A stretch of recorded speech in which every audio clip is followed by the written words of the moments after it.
Hey everyone, I'm Peter Stories here to guide you today. If you use this video to drift off to sleep, please tap like, hit subscribe, and drop a comment telling me where you're watching from and what time it is there. Now settle in, get cozy, and let yourself relax.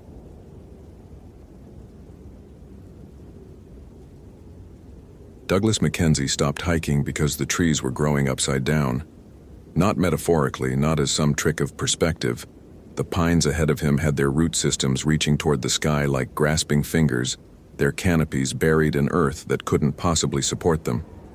He stood on the Ptarmigan Tunnel Trail at 11:47 a.m. on October 3, 2004, with his Garmin GPS showing the correct coordinates and his geology degree insisting this was impossible, while 30 feet ahead of him, physical reality had apparently decided that gravity was optional. Douglas had spent the last 15 years explaining away the supernatural. As a geology professor at Montana State before taking this ranger position, he'd published 3 peer-reviewed papers debunking mysterious cave formations that local tribes claimed were spiritual sites. His blog, Rational Wilderness, had 40,000 subscribers who appreciated his no-nonsense approach to wilderness mythology. Just last month, he'd given a lecture in Kalispell titled, "Why Your Ancestors Were Wrong: Science versus Superstition in the Northern Rockies." The Blackfeet elder in the audience who'd walked out halfway through had muttered something in her language that the translator refused to repeat. Now Douglas stood staring at lodgepole pines that defied every law of botany, physics, and basic goddamn sense, and his carefully constructed worldview began developing stress fractures. He pulled out his digital camera, a Canon PowerShot A80, 3 megabyte storage, cutting edge for 2004, and photographed the inverted trees from multiple angles. Evidence, documentation. There would be a rational explanation, possibly some kind of underground gas pocket that had explosively inverted the soil strata, though that didn't explain how the trees remained alive with their roots exposed to open air, or how their needles were somehow growing downward into buried canopy. The temperature dropped 15 degrees between one breath and the next. Douglas's exhalation became visible vapor. His fingers went numb around the camera. This was wrong. The Weather Service had predicted highs in the low 50s, typical early October in Glacier National Park. He checked his watch. 11:51 a.m. 4 minutes had passed since he'd stopped walking, and the ambient temperature had plummeted from comfortable to hypothermic. Frost formed on the upside-down tree roots. Impossible. Frost required sustained cold, required atmospheric conditions that took hours to develop, not seconds. Douglas watched ice crystals spread across bark in patterns that looked almost deliberate, almost like words. The frost was forming words in a language he didn't recognize. Syllables that hurt to look at, that made his optic nerves ache with the same quality as staring at the sun too long. Physiological response to unexpected stimulus, Douglas said aloud, his voice steady despite the tremor in his hands. Possible migraine aura, temporal lobe seizure activity, dehydration affecting visual processing. He'd been hiking for 6 hours searching for Parker Jensen, the 23-year-old seasonal ranger who'd missed 2 consecutive radio checks. Probably low blood sugar. Definitely not supernatural manifestation. The frost words pulsed once, bright enough to hurt, then the trees simply weren't there anymore. Not gradually, not fading. Between one blink and the next, the inverted pines ceased to exist and the trail continued normally ahead. Slight upward grade toward Ptarmigan Tunnel. Everything exactly as the topographic map indicated it should be. Douglas stood perfectly still for 30 seconds, his academic mind cataloging symptoms. Possible hallucination, possible gas exposure, possible early onset schizophrenia, though he had no family history. The camera showed 17 photos of normal forest. No inverted trees, no frost words, just standard lodgepole pine growing in standard upward orientation. His hands had stopped shaking. The temperature had returned to the predicted 53 degrees. Everything was fine. Everything made sense, except for the sound. Distant but getting closer, something large moving through the forest parallel to the trail. Not a bear. Douglas had encountered dozens of grizzlies in his 3 years at Glacier. Knew their gait, their breathing patterns. the specific way they disturbed undergrowth. This moved differently. Heavier, but somehow lighter. Footfalls that seemed to land in impossible intervals, like the thing crossing space in ways that didn't require consistent contact with ground. And underneath the footsteps, a sound like teeth chattering, like someone frozen beyond shivering, jaw clenching and unclenching in rapid spasm, bone clicking against bone with metronomic precision. Douglas had read the Blackfeet stories about Glacier's backcountry, had dismissed them as folklore, cultural explanations for natural phenomena that pre-scientific societies couldn't properly understand. The Wendigo legends particularly annoyed him. The idea that some cannibal spirit haunted the northern forests, that humans who ate human flesh transformed into skeletal monsters driven by insatiable hunger. Obvious cautionary tale about starvation cannibalism, nothing more. The cold association clearly stemmed from hypothermia's well-documented effects on cognition. The chattering sound stopped. Douglas's radio crackled. "Mackenzie, this is dispatch, requesting status update." He fumbled for the Motorola XPR on his belt. Grateful for the connection to rational bureaucracy, to paperwork and protocols and things that made sense. "Dispatch, this is Mackenzie. Approximately 9 miles in on Ptarmigan Tunnel Trail. Still no sign of Jensen. Visibility good, weather holding. Continuing search." "Copy that. Be advised, temperatures dropping faster than predicted. Weather Service now calling for significant snowfall by 1800 hours. Consider turning back if you haven't located Jensen by 1500. Douglas checked his watch. 11:58 a.m. 3 hours to find Parker Jensen or abort the search and hike 9 miles back to the trailhead before a potentially dangerous early-season storm trapped him in the backcountry. His pack carried emergency supplies, but spending a night at elevation in October, snowfall wasn't optimal even with proper gear. "Understood. Will advise. Mackenzie out." The radio went dead. Not lost signal. The display showed full battery, correct channel. But when Douglas keyed the transmit button, nothing happened. He tried his backup frequencies. Silence. The Motorola had worked perfectly 30 seconds ago, and now simply refused to function. Equipment failure. Happened constantly in the field. Probably moisture in the connection ports. Douglas pulled out his backup communication device, a Garmin Rhino 120 that combined GPS with two-way radio capability. Top of the line for 2004, cost him $400 out of pocket because the Park Service budget hadn't covered it. The Rhino's screen showed his coordinates: 489247° N, 113.68 Naumwedig W, correct position for the Ptarmigan Tunnel Trail at mile 9. But the elevation readout flickered between 7,100 feet and impossible numbers, negative elevations, readings in the hundreds of thousands, then briefly showing an altitude of exactly 0 before resetting to correct elevation. Douglas had a PhD in geology from Stanford, had taught undergraduate courses in geomorphology, had published research on mountain formation in the Rockies, understood erosion and tectonics and the fundamental processes that created the landscape around him. Equipment malfunctions he could explain. Temperature anomalies could be rationalized. Brief hallucinations might indicate medical issues requiring attention, but didn't challenge the basic structure of reality. But standing on a trail in Glacier National Park in 2004, while his GPS insisted he was simultaneously at 7,000 feet and at the bottom of the ocean and in outer space, that suggested something had gone fundamentally wrong with either the equipment or his perception, or the basic laws governing physical existence. The chattering sound resumed, much closer now. Douglas turned slowly, scanning the forest. Dense lodgepole pine, typical undergrowth of huckleberry and beargrass.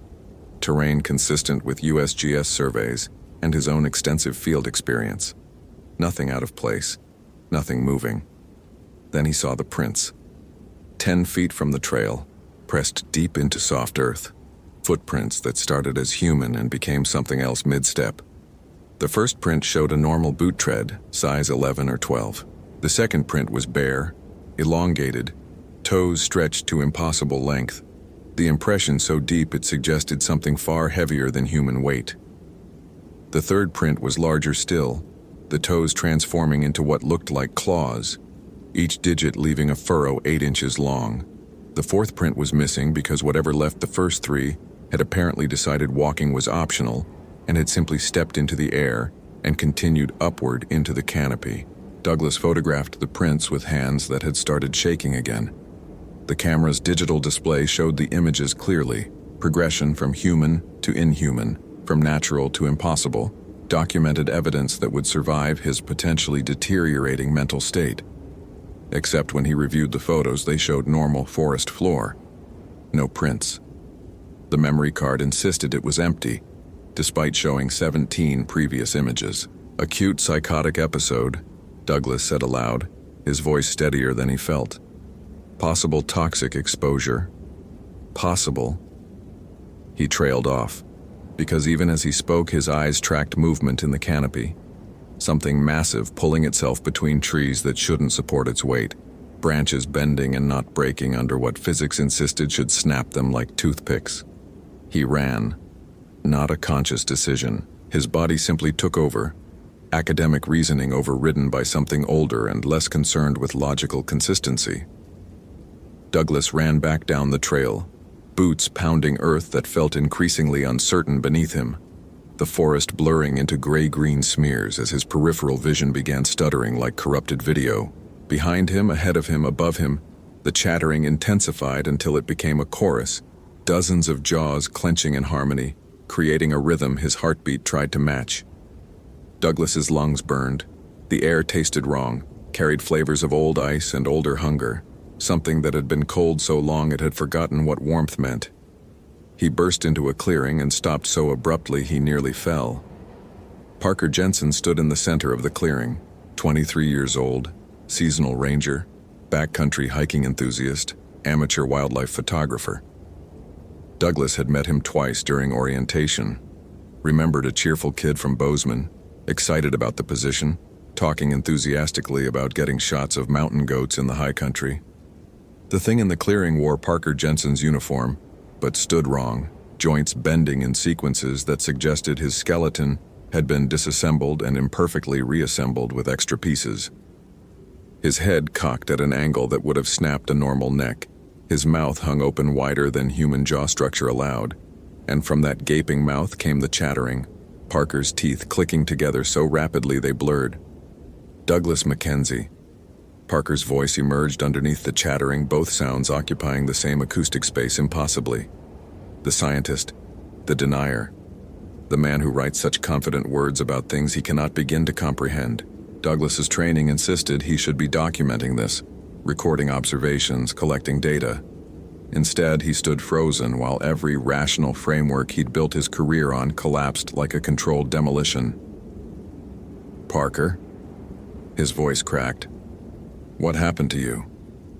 The thing wearing Parker smiled, and the expression was so wrong that Douglas's visual cortex briefly shut down, his brain refusing to process what it saw. Parker ate. Parker was so hungry after 3 days lost in the high country. Found the hiker who'd fallen in the crevasse, been there for weeks, preserved by the cold. Parker told himself it was survival, told himself rescue was coming, told himself it was just meat, just protein, just staying alive. The temperature plummeted again. Douglas's breath became frozen clouds. Ice formed on Parker's uniform, spreading across fabric in geometric patterns that looked almost like the symbols Douglas had seen in that research paper about Algonquian pictographs, the one he'd dismissed as cultural anthropology nonsense. But meat that was human changes things, Parker continued, his voice dropping to a whisper while the chattering intensified. Opens doors, breaks seals, invites things into the space where your soul used to live. Now Parker is so hungry, Douglas, so incredibly, impossibly hungry. And it doesn't matter how much he eats because the hunger is the thing itself, is the spirit that lives in men who break the oldest law. Douglas's geology training finally provided something useful. Run from the fucking monster. He turned and sprinted into the forest, abandoning the trail, crashing through undergrowth while behind him Parker laughed, a sound like ice calving from glaciers, massive and wrong and getting closer. The forest changed as Douglas ran. Trees grew at impossible angles. their bark flowing like water, their branches reaching and grasping. The ground became uncertain, solid earth transitioning to something that felt more like suggestion than substance. His boots splashed through puddles that shouldn't exist this high up, water that was somehow frozen and liquid simultaneously. He burst through a stand of pines and nearly fell into a ravine that didn't exist on any map. 100-foot drop to a creek that ran uphill, water defying gravity as casually as the trees had defied it earlier. On the opposite side of the ravine, a figure stood watching. Not Parker. Older woman, Blackfeet features, wearing traditional dress that looked simultaneously ancient and freshly made. She raised one hand, palm out, and spoke in a language Douglas didn't understand but somehow knew was Ojibwe, the same language family as the Frost words, the same linguistic root as the Wendigo legends he'd spent years dismissing. "You cannot run from truth," she said, and Douglas understood despite the foreign words. "You cannot think your way free from what hunts you. The rational mind is a candle against a forest fire when the Wendigo walks." "This isn't real," Douglas gasped. "Hallucination, gas exposure, migraine, psychotic break. Denial is a luxury the dead cannot afford." The woman gestured behind him. "It comes, the one who ate and became eaten, the hunger that walks on two legs and wears familiar faces. You must choose, scientist. Do you die insisting the impossible cannot exist? Or do you live by accepting that your understanding was always incomplete?" Douglas turned. Parker stood 20 feet away, but Parker was changing, growing, his skeleton expanding with sounds like branches snapping, his skin stretching and tearing, revealing something underneath that looked like winter given form. Elongated limbs, emaciated torso, antlers erupting from a skull that was no longer remotely human. The Wendigo. The actual, literal, impossible Wendigo from Algonquian legend. The thing that lived in the spaces between starvation and survival. The thing that transformed men into monsters when they crossed the line from human to cannibal. Douglas's academic mind supplied facts even as his primal brain screamed. Wendigo mythology documented across Ojibwe, Cree, Innu, and related cultures. Described as skeletal giants with hearts of ice. Associated with insatiable hunger, with consuming victims and growing larger with each meal. Said to possess humans who engaged in cannibalism, transforming them into creatures of pure appetite. All folklore, all cultural metaphor, all impossible. The Wendigo opened its mouth, Parker's mouth but elongated, filled with teeth that looked like icicles, and screamed.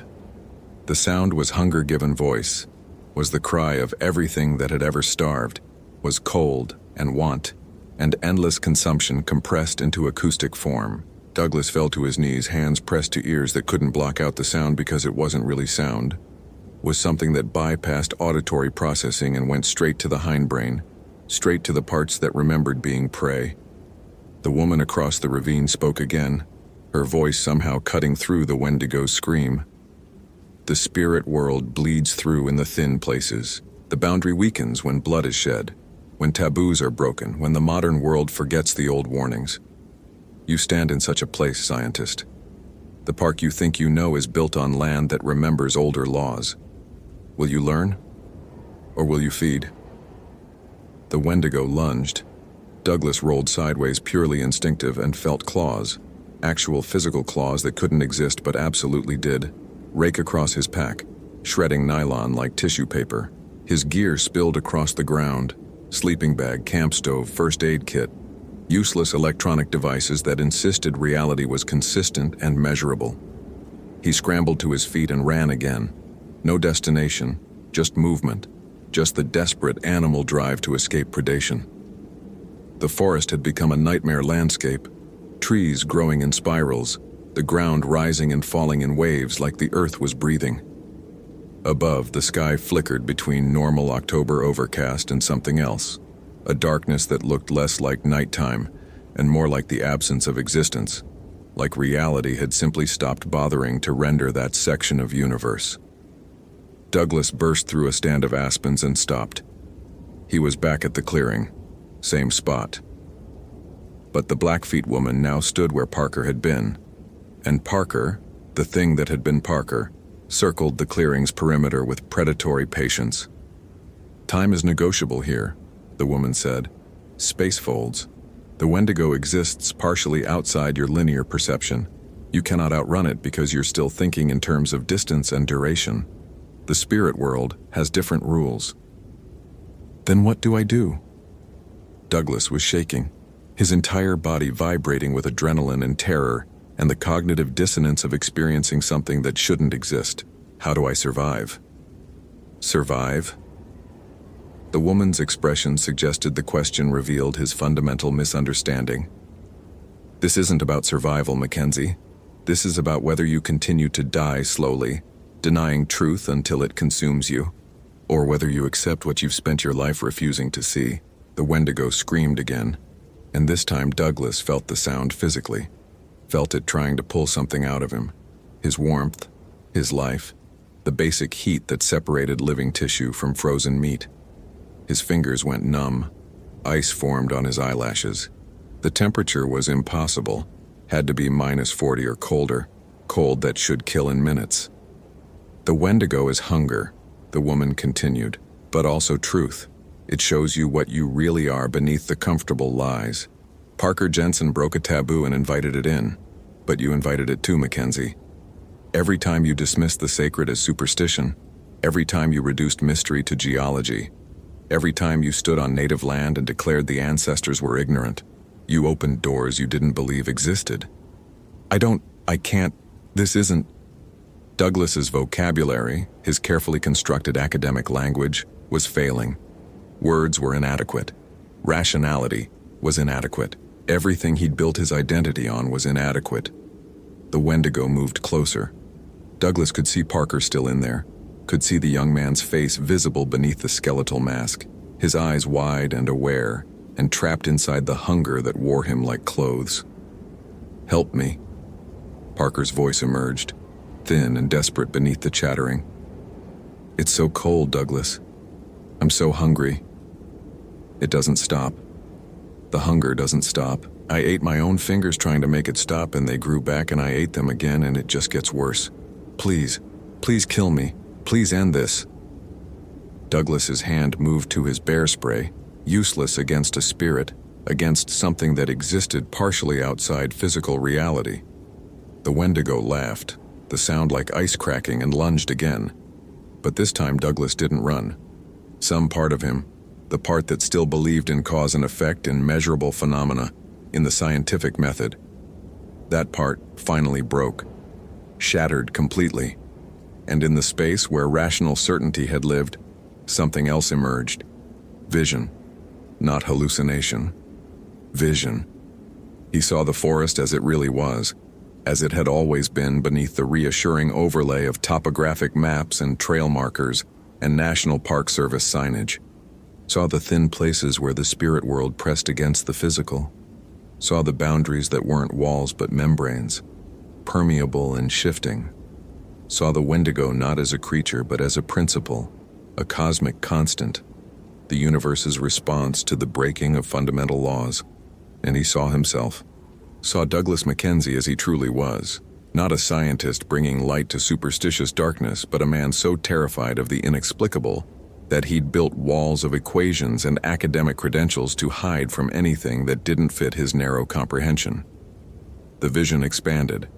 He saw Parker Jensen's last days, lost in the high country, rationing food that ran out too quickly, finding the body in the crevasse, telling himself it was survival, taking that first bite, and feeling something ancient and hungry recognize the invitation, feeling the door open and the cold thing slide in. He saw the Blackfeet woman, not as she appeared now, but as she'd been 50 years ago, 70, 100.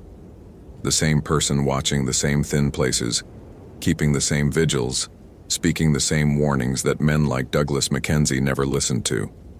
He saw the land itself, Glacier National Park as it existed before that name, before any European names, when the Blackfeet knew it as places where spirits walk, respected it, understood that some spaces belonged to things older than humanity, and he saw his own death.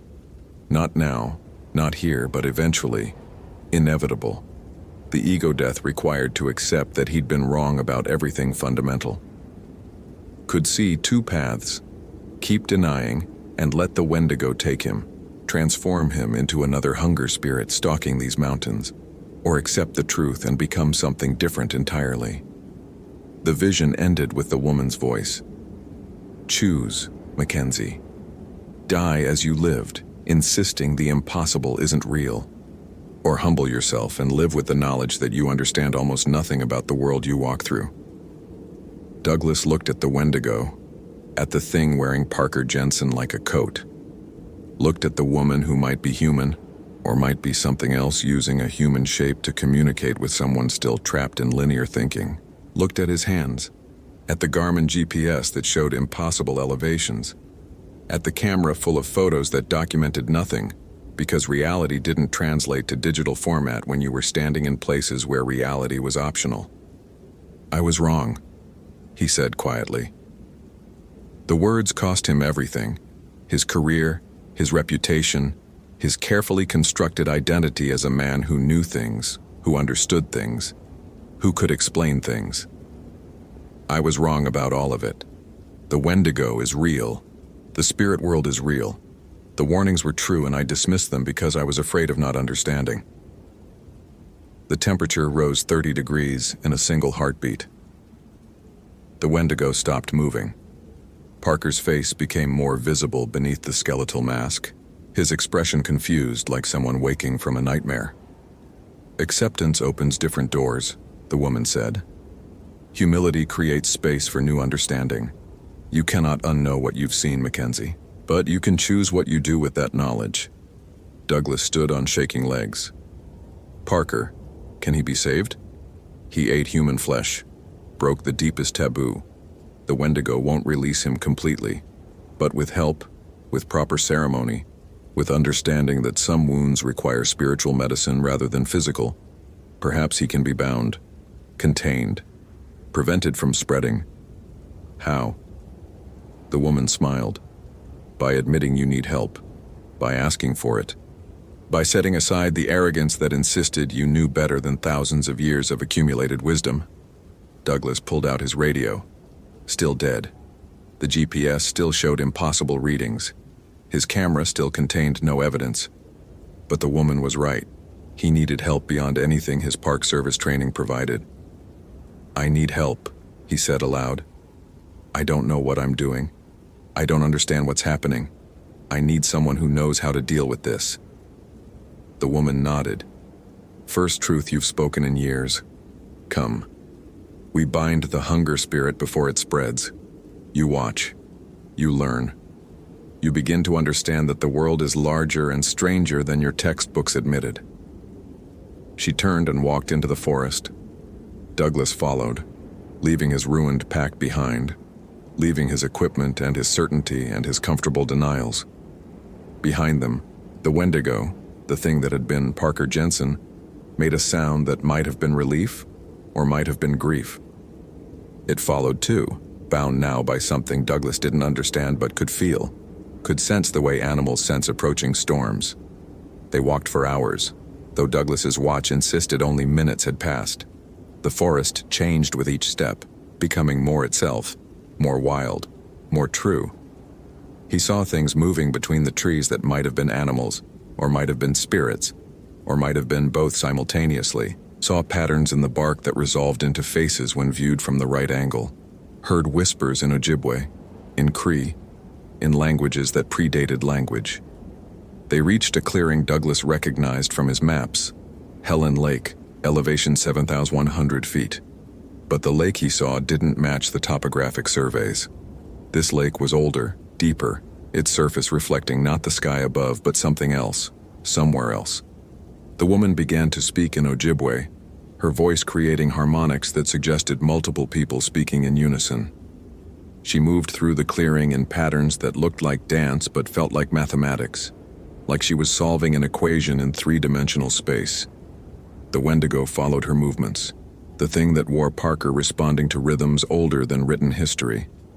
Slowly, impossibly, the skeletal form began to compress to diminish Parker's human shape, becoming more visible as the hunger spirit was forced back, bound by words and movement and understanding that existed completely outside Douglas's academic framework.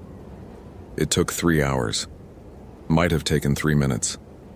Time was negotiable in this place, in the thin spaces where the spirit world bled through. When it ended, Parker Jensen lay on the ground, human again but changed, his eyes holding knowledge that Douglas suspected would never leave him. The woman knelt beside him, placed her hand on his forehead, and spoke words that sounded like forgiveness and warning and instruction all at once. "He will need ceremony," she said to Douglas. "Proper spiritual cleansing. The hunger is bound but not gone. He cannot be left alone, cannot be sent back to normal life. Will your park service understand?" Douglas thought about the reports he'd need to file, the explanations he'd need to provide, the career implications of admitting he'd witnessed shamanic binding of a Wendigo spirit. Thought about his blog, his published papers, his reputation as a rational skeptic. "No," he admitted. "They won't understand. I didn't understand. But you do now. That's a beginning." The woman stood. "The Blackfeet have protocols for this, for people who've crossed the boundary and can't fully return. We will care for him. But you have different work now, Mackenzie." "What work?" "You've seen the truth, seen the spirit world, witnessed what your science says can't exist. You can go back, tell no one, let people think Parker simply got lost and went mad. Keep your comfortable life, or you can do the harder thing. Which is? Speak truthfully. Write honestly. Admit you were wrong. Help others understand that the world is stranger and more sacred than modern thinking admits. Accept that you'll be ridiculed, dismissed, called crazy by people who sound exactly like you did a week ago." Douglas looked at Parker, at the broken young man who'd eaten forbidden flesh and paid a price that science couldn't measure. Looked at the lake that reflected impossible spaces. Looked at his hands, still shaking, still trying to process everything his brain insisted couldn't have happened. "I'll speak truthfully," he said quietly. "I don't know if anyone will listen, but I'll try." The woman smiled. "That's all the spirits ask. Honest witness. Humble recognition that human understanding is always incomplete. Now come. We need to get Parker to proper healers, and you need to get back to the trailhead before you're reported missing." They walked back through the forest, and with each step the world became more normal, more familiar, reality solidifying around them like water freezing into ice. By the time they reached the trail, Douglas's watch showed reasonable time progression. His GPS showed correct elevation. His radio crackled to life with dispatch asking for a status update. "This is Mackenzie," he said into the radio. "I found Jensen. He's alive but needs immediate medical and spiritual support. Requesting emergency evac at Ptarmigan Tunnel trailhead." "Copy that. What's his condition?" Douglas looked at Parker, who stared at nothing, who shivered despite the reasonable temperature, who'd been touched by hunger that couldn't be satisfied and cold that couldn't be warmed. "Complicated," Douglas said. "You'll need to contact the Blackfeet tribal authorities. This is beyond standard SR protocols." The pause suggested confusion. "Say again, Mackenzie? Tribal authorities?" "Trust me on this, call them. Ask for someone who understands spiritual emergencies. They'll know what that means." Another pause. "Copy. We'll relay. ETA for standard evac is 2 hours." "Understood." Mackenzie out. The woman was already fading, becoming less solid, less present. "We'll be watching," she said. "Helping where we can. Parker will be cared for. You, remember what you saw. Write it truthfully. Accept the consequences." Then she was gone, simply wasn't there anymore. And Douglas stood on a normal trail in a normal forest with a traumatized young ranger who'd eaten human flesh and been possessed by a Wendigo spirit, and absolutely no way to explain any of this that wouldn't sound like complete psychotic break. The evac team arrived 90 minutes later.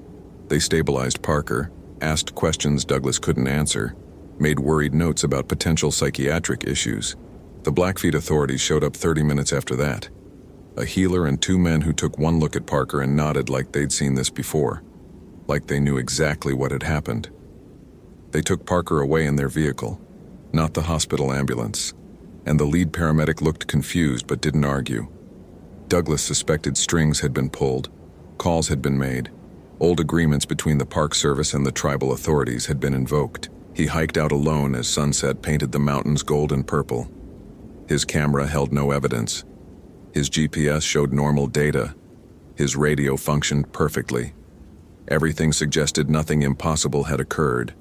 Except, Douglas knew, had seen, had witnessed the thin place where the spirit world pressed through, where the Wendigo walked, where all his comfortable certainties had shattered like ice under spring sun. 3 days later, sitting in his ranger station office, he opened his laptop and navigated to Rational Wilderness, his blog dedicated to debunking supernatural claims in the wilderness. He deleted every post. In their place, he wrote a single new entry. I was wrong. For 15 years, I've dismissed indigenous knowledge, sacred traditions, and spiritual understanding as superstition. I've insisted that science could explain everything, that the supernatural was simply the not yet explained natural. I was arrogant, dismissive, and fundamentally incorrect. I cannot prove what I experienced in Glacier National Park. My equipment captured no evidence, no photographs, no recordings, nothing that would satisfy the scientific method I've worshipped my entire career. But I know what I saw. I witnessed the Wendigo. I spoke with spirits. I stood in places where the boundary between worlds is thin, where the rules governing reality become negotiable. This will cost me professionally, will cost me personally. I accept that. Because the alternative, continuing to deny truth, continuing to dismiss wisdom simply because it doesn't fit Western empirical frameworks, that cost is higher. To the Blackfeet elder who walked out of my lecture last month, you were right. I was wrong. I'm sorry. To anyone reading this who thinks I've lost my mind, I understand. I would have thought the same thing a week ago. All I can say is, stay humble, stay open. Understand that indigenous peoples across the world have maintained traditions, warnings, and knowledge for thousands of years not because they were ignorant, but because they understood things that modern science is only beginning to glimpse. The Wendigo is real. The spirit world is real. The sacred spaces are real. Deny them at your peril. He posted it. Watch the comment section explode within hours. Former colleagues expressing concern. Blog subscribers leaving angry messages. Academic contacts quietly distancing themselves. His department chair at Montana State sent a terse email suggesting he take a leave of absence. Seek professional help. Perhaps reconsider his public statements. Douglas deleted the email and kept writing. About the thin places in Glacier, about the protocols for respecting sacred land, about the importance of listening to indigenous knowledge keepers. The blog lost 90% of its subscribers within a week, but gained different readers, people who'd experienced things they couldn't explain. Native Americans who appreciated seeing their traditions validated by a former skeptic. Researchers working on the edges of consciousness studies, parapsychology, areas where the Western scientific framework began showing cracks. A month after the incident, Douglas received a letter, handwritten, postmarked from the Blackfeet Reservation. Inside, a single sentence in Ojibwe, followed by English translation, "The one who was lost has been found. He walks between worlds now, neither fully spirit nor fully human, but the hunger is bound. Thank you for your humility, Mackenzie. The spirits notice." No signature. Douglas folded the letter carefully and placed it in his desk drawer. The only evidence he kept of the day reality proved more complex than his textbooks admitted. He continued working as a ranger, continued hiking the backcountry, but differently now. With respect. With recognition that the land belonged to something older than the National Park Service, older than the United States, older than European contact. He avoided the thin places when he could, and when he couldn't, when duty required investigating remote areas, when hikers went missing in sections of the park that the Blackfeet specifically warned about. He went prepared not with scientific equipment, but with humility, with tobacco offerings, with acknowledgement that he was a guest in spaces governed by rules he barely understood. Sometimes, hiking alone in the high country, he'd hear the chattering, distant, moving between trees with that impossible gait, the Wendigo or others like it, still walking the mountains, still hunting in the spaces where hunger and cold and violation of taboo created conditions for their existence. But the sound didn't terrify him anymore, just reminded him that he understood almost nothing about the world, and that was okay. That was true. That was the beginning of actual wisdom rather than the false certainty he'd confused with knowledge for so many years. Douglas Mackenzie, former skeptic, former debunker, former rational scientist, walked through the wilderness with open eyes and humble heart, bearing witness to mysteries he'd never solve but could finally respect. The upside-down trees remained in his memory, clearer than any photograph. A reminder that reality was negotiable in the thin places, that the impossible was simply the not yet understood, and that sometimes the only rational response to the truly inexplicable was to admit defeat and keep learning. Hope you felt genuine terror. If you appreciate authentic horror rooted in real folklore, consider following for more stories. Which moment scared you most? Share your theory about what happened. David Ramirez watched a coyote stand upright, shed its skin like a coat, and walk into the moonlight as a man. Not metaphorically. Not hallucination or heat shimmer or misidentified wildlife. The animal's front legs elongated into arms with a sound like green wood splitting, spine cracking vertical with wet pops, fur peeling away in sheets to reveal human musculature beneath. The thing that had been coyote turned its head, still wrong, neck rotating too far, and looked directly at David with eyes that held understanding, malice, and something that might have been recognition. His GoPro Hero 6 captured every frame in 4K clarity. 3 hours earlier, David had been explaining to his YouTube audience why skinwalkers were culturally significant folklore with zero empirical basis. The video, episode 47 of Debunking the Wild, had already garnered 12,000 views and 300 comments, most accusing him of cultural insensitivity. David didn't care. Facts didn't require sensitivity. Science didn't apologize for contradicting superstition. He'd built an entire career on that principle. PhD in environmental science from Berkeley, published author of Myth-Busting the Wilderness, consultant for a dozen television programs dedicated to exposing paranormal fraud. His YouTube channel had 200,000 subscribers who appreciated his methodical destruction of cryptid claims, haunted forest stories, and what he called the profitable ignorance industry. The Navajo Skinwalker mythology had been on his list for years. Shape-shifting witches, cursed transformations, all the classic hallmarks of pre-scientific cultures trying to explain the unexplainable. Canyon de Chelly seemed like the perfect location for a definitive takedown. Sacred to the Navajo, steeped in tradition, actively used for ceremonies that park rangers were legally forbidden from documenting. David had spent 6 months negotiating permits, finding a guide willing to take him into restricted areas, arranging permissions that technically didn't allow what he planned to do, but granted enough access to be useful. Jordan Hayes had been that guide. 28 years old, Navajo, raised on the reservation, worked for the National Park Service as a cultural liaison. She'd taken the job reluctantly, made clear her objections to David's disrespectful project, but ultimately accepted because the Park Service had assigned her, and she needed the work. Their relationship had been professionally cold. She'd answered his questions with minimum detail, refused to discuss specific ceremonies, and warned him repeatedly about showing proper respect. "There are places we don't go after dark," she'd said on the second day, pointing toward the canyon's eastern rim where sandstone walls rose 800 feet straight up. Not because of park regulations, because it's not safe. "Bears?" David had asked, knowing the answer. "Worse." He'd smiled, patronizing. "Skinwalkers?" Jordan's expression had gone carefully neutral. People who don't respect warnings tend to find out why they existed. That had been yesterday afternoon. Jordan had left their camp at Spider Rock after dinner, said she needed to perform a blessing before entering certain areas tomorrow. Standard cultural protocol, she'd explained. Would take maybe an hour. David should stay at camp, keep the fire going, not wander off. She hadn't returned. David had waited 2 hours before calling it in to park dispatch. The ranger station had responded with concern but not alarm.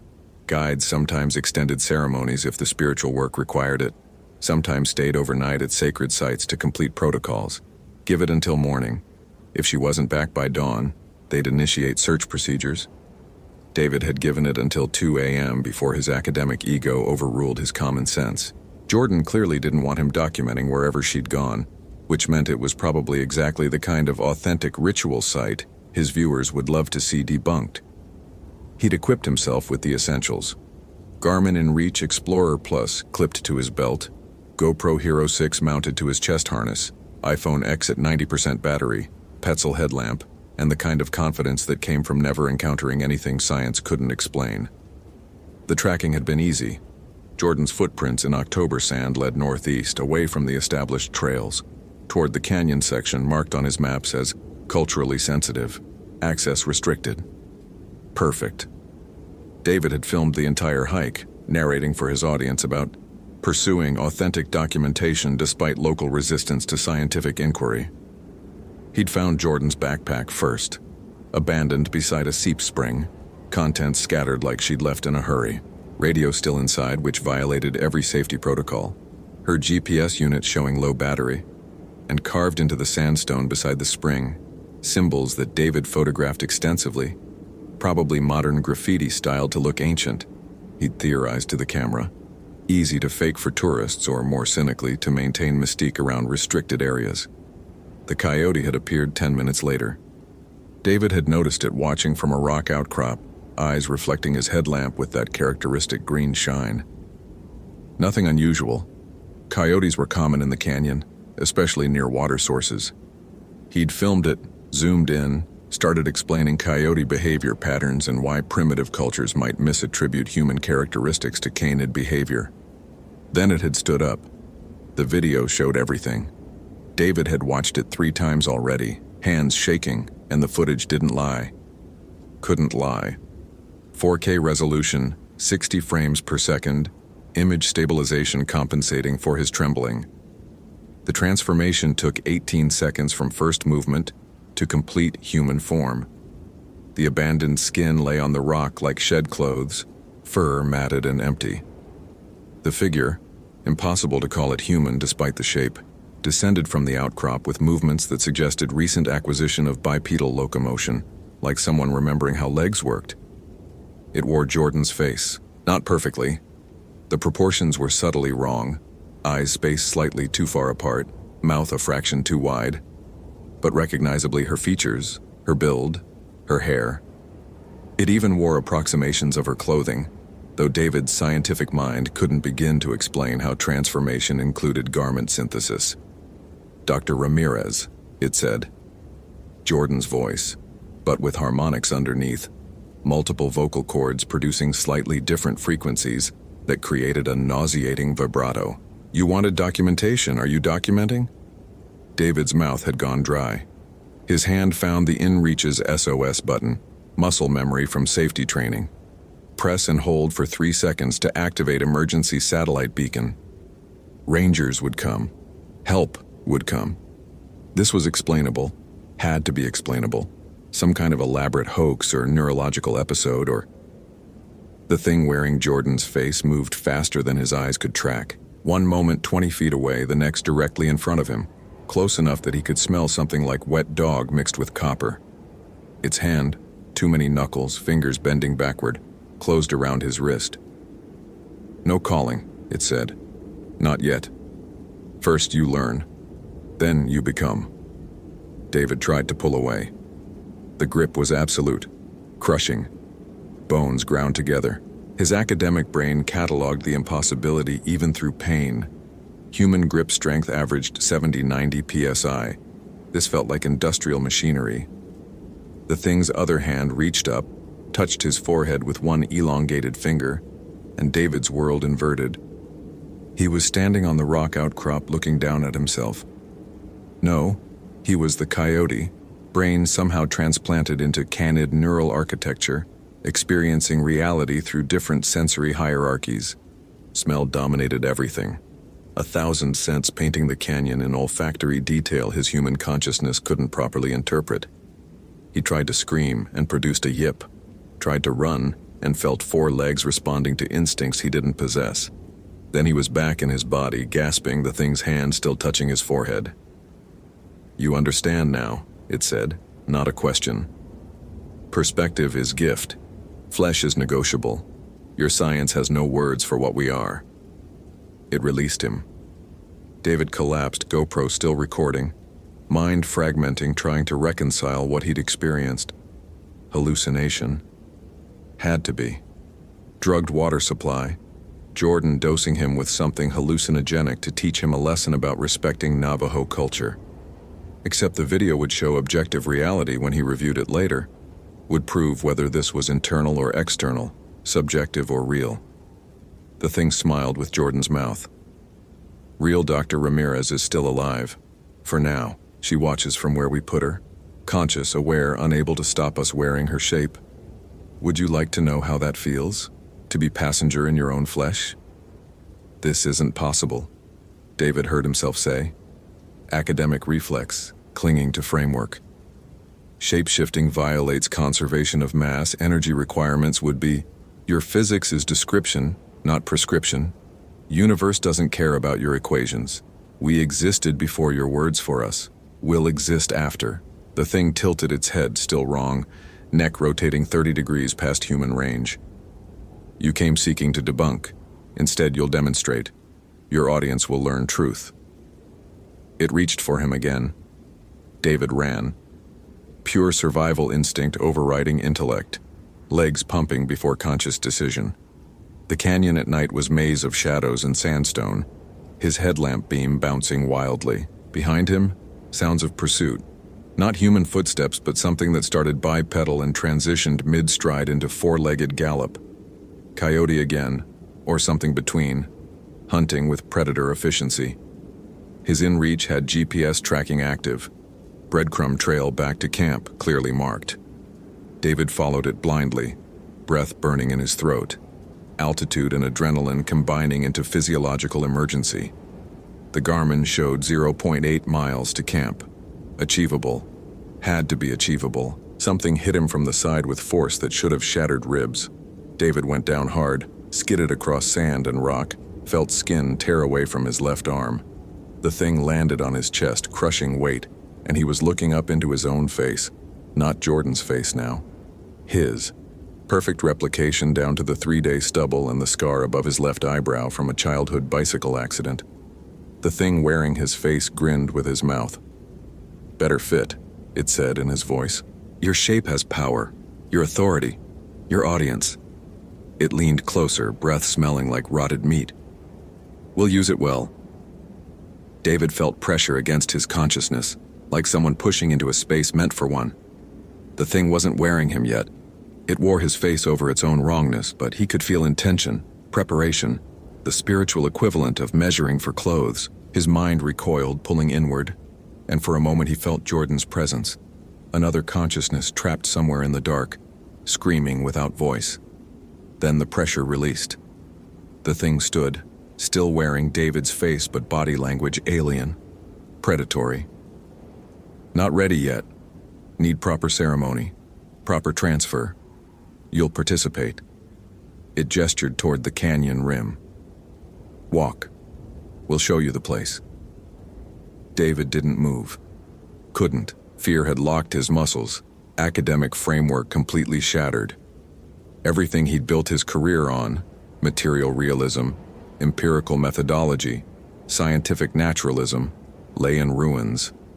This thing existed, violated every law he knew, and wore faces like masks, could apparently transfer consciousness, operated on rules that physics didn't account for. "Walk," it repeated, still using his voice. "Or we take your shape now, incomplete, and you spend eternity aware but unable to control even your breathing." He walked. The path led to structures David hadn't seen on any maps. Ancient, ancestral Puebloan, maybe, or older. Stone rooms built into the canyon wall, accessible only via hand-carved ladder rungs that had to be centuries old. The thing climbed with disturbing agility, David's face grinning down at him from above, beckoning. Inside the largest room, David found what was left of Jordan Hayes. She sat against the far wall, physically intact but eyes rolled back, breathing shallow. Alive, conscious in some nightmare sense, trapped behind her own eyes while something else operated her flesh from outside. Her fingers twitched occasionally, attempts at movement that never completed. Drool ran from one corner of her mouth. "She fights still," the thing said, David's voice echoing in the stone chamber. "Strong will, but will doesn't matter. We took her at the spring, during blessing. Interrupted the protection ceremony. Easy then. Opened, vulnerable, spirit outward focused. We stepped in. She's been watching us use her for hours. Fascinating, the human mind. Doesn't break, just compresses, makes room." David knelt beside Jordan, checked her pulse. Strong. Steady. Medically, she appeared fine. Just absent. Evicted from herself. His hands shook, touching her wrist. The GoPro continued recording everything, the thing said. "Document it. Show your audience. They should understand what happens to those who disrespect sacred boundaries. You came seeking truth. This is truth. We are Yi Nald Lushi, skinwalkers in your language. We violated taboos to gain this power, killed close kin, performed forbidden ceremonies, spoke words that shouldn't be spoken, and we received gift of flesh change, skinwalk, body theft. We are Navajo tradition's warning made manifest." It crouched beside David, still wearing his face, close enough that he could see the wrongness in the eyes, pupils that didn't quite dilate correctly, capillaries arranged in subtly non-human patterns. You spend career explaining away mystery. Now mystery explains you away. You'll be vessel. We'll use your authority, your platform, your 200,000 followers. Spread truth. Show them real transformation. Live on camera. They'll watch Dr. David Ramirez become something else. Perfect documentation. David's mind raced through options. Attack. Futile. The thing had already demonstrated impossible strength. Run. Where? It could track, could chase in forms faster than human. Call for help. His in-reach was gone, must have fallen during the chase. iPhone still in his pocket, but no signal this deep in the canyon. The GoPro recorded everything but couldn't transmit. Footage would only exist if he survived to retrieve it. "When?" he asked. Stalling. Trying to think. Dawn. Need sunrise for proper ceremony. Transfer works best with solar transition. Darkness to light. Old flesh to new. You have maybe 2 hours. Should prepare. Make peace. Say goodbye to being singular. The thing stood, walked to the chamber entrance, stood silhouetted against night sky. "We'll wait outside. Give you time with the guide." She can't speak, but she hears. Might want to apologize for the disrespect, for the mockery, for learning too late that some traditions exist for reasons beyond superstition. It left. David heard it moving on the ledge outside, pacing, patient. Jordan's eyes tracked him. Aware, imprisoned. David moved directly into her line of sight, made sure the GoPro captured both of them clearly. If this footage survived, if someone found it, they needed to understand. "I'm sorry," he said. Inadequate. Meaningless. "You warned me. I didn't listen. I thought I knew better. Thought science had all the answers. I was wrong. So completely wrong." Jordan's finger twitched. Deliberate. 3 taps against the stone floor. Conscious communication, using the minimal control she still possessed. David watched carefully. 3 more taps. Pattern emerging. Morse code? No, simpler. She was pointing, subtle movement, toward something behind him. David turned. The chamber's back wall showed more carvings. Not graffiti, genuine ancient work, deeper and more weathered than the symbols at the spring. He'd dismissed them earlier as anthropologically interesting but irrelevant. Now, studying them with the GoPro's light, he recognized Navajo iconography he'd seen in academic journals, protection symbols, binding patterns. And at the center, instructions in what looked like Spanish influenced by indigenous language, colonial-era translation of indigenous practice. The text described containment, how to trap Yin Aldlushi using their own power against them, required specific components, silver, sage, and most critically, the Skinwalker's true name spoken at moment of transformation, the name they'd possessed before the taboo, before the violation, when they were still human. Speak it during flesh change and the process would reverse, tear them back into original form, bind them there permanently. David's academic training kicked in despite terror. This was ethnographic data, cultural knowledge preserved across centuries. The colonial Spaniards who'd recorded it must have witnessed Skinwalker activity, documented Navajo defensive practices. The instructions were precise, detailed, written by someone who'd seen these methods work. Silver. He had his belt buckle, gift from his ex-wife, sterling silver. Sage, none available, but perhaps not strictly necessary given the specificity of other requirements. The true name. That was the problem. How could he possibly know what this thing had been called before its transformation, before it became something else? Jordan's eyes widened. She'd watched him read, understood his thoughts. Her finger began moving again, dragging through the dust coating the stone floor. Letters, painfully slow, fighting whatever possessed her for every motion. D-A-H. The thing returned before she could finish. "Time to prepare," it announced. David's voice cheerful, obscene given context. "Ceremony requires specific arrangement.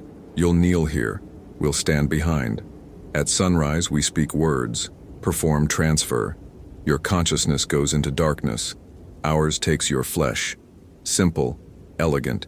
Your followers watch the best episode of Debunking the Wild ever produced. The debunker debunked, remade, improved." It pulled David to his feet, positioned him at the chamber's center, directly beneath the opening in the roof where sunrise would enter. The sky beyond was showing first gray hints of coming dawn. Maybe 40 minutes left. "Any final scientific observations?" the thing asked, mockery evident. "Any equations to explain this? Theories to encompass your upcoming transformation? Perhaps YouTube comment about how it's all camera tricks and clever editing?" David's hand found his belt buckle. Silver. Real. He unfastened it slowly, pretending to adjust his pants, palming the metal. The thing watched but didn't seem concerned. What threat could belt buckle possibly pose? Jordan's finger continued moving in the dust. D-A-H-Y-I. "What was your name?" David asked suddenly. "Before, when you were human, before you chose this." The thing laughed. His laugh. "Bold question for someone about to cease existing. Names have power. We don't share. Navajo tradition says skinwalkers were people once. You had family, community, identity. What did they call you?" "They called us traitor. Witch. Violator of sacred law. We killed them. All. Took their skins too, eventually. Whole bloodline erased so no one could speak the name that bound us." The thing crouched beside him, David's face centimeters from his own. "You'll never know it. Your bargaining position is zero. Your life ends at sunrise regardless." Jordan's hand completed the word. Da-yi-itso-h. David saw it in peripheral vision, letters in dust barely visible in pre-dawn light. Da-yi-itso, Navajo name, probably translating to something specific, some characteristic or family designation. Jordan somehow knew it, must have recognized this particular skinwalker from tribal history, from warnings passed down through generations. He had the name, had silver, needed only to wait for the transformation moment, for the instant when the thing transferred from its current shape into complete occupation of David's body. The instructions specified moment of flesh change, the ceremony's peak, when one form released and another assumed, when the skinwalker was most vulnerable. Dawn crept closer.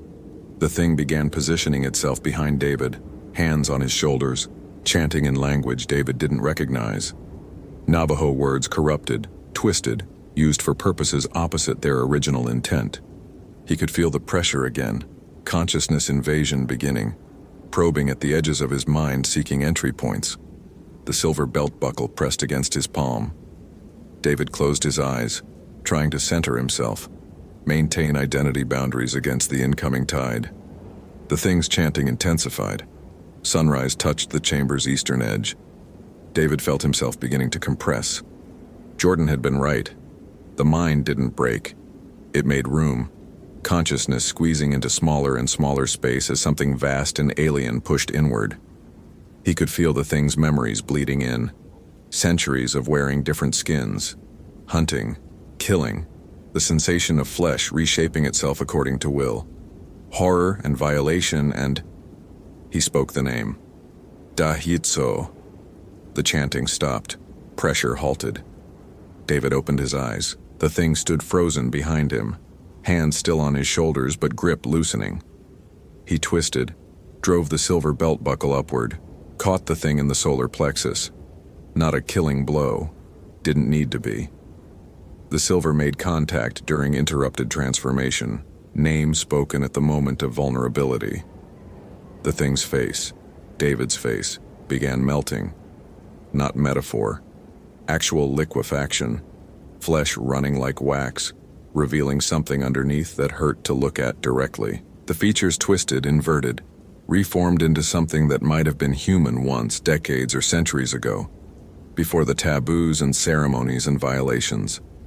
The body followed, collapsing, reshaping, extracting itself from stolen form like someone pulling free of tight clothing. What remained was withered, ancient, barely human. Male, David thought, though age and transformation had rendered sex nearly indeterminate.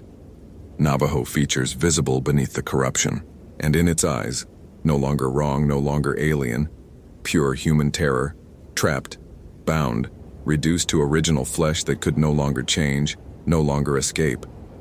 Jordan gasped. Actual vocalization, her own voice. The possession had released when the Skinwalker's power broke. She was sobbing, hands covering her face, whole body shaking with restored autonomy. David caught her before she collapsed. "You're back. You're you again. It's over." The withered thing on the floor hissed, trying to speak but voice failing. Centuries compressed into mortal frame, aging catching up instantly. David watched it deteriorate in real time, flesh mummifying, bones becoming visible, the price of prolonged unnatural existence coming due all at once. Within minutes, only desiccated corpse remained, barely recognizable as once human. The GoPro had captured everything, every frame, proof, documentation, exactly what David had come seeking, though not the debunking he'd intended. Jordan recovered enough to move after 10 minutes. They helped each other down the ladder rungs, back toward the canyon floor. Sunrise fully arrived and ordinary. The GoPro came with them. So did Jordan's radio, retrieved from her scattered pack. Signal at the canyon floor was sufficient for emergency call to park rangers. The official story would be simpler than truth. Jordan had gotten injured during night blessing. David had found her, helped her until morning, called for extraction. The abandoned ceremonial site would be noted and marked for cultural preservation. The footage on David's GoPro would never be published, at least not the transformation segments. Some things didn't need sharing.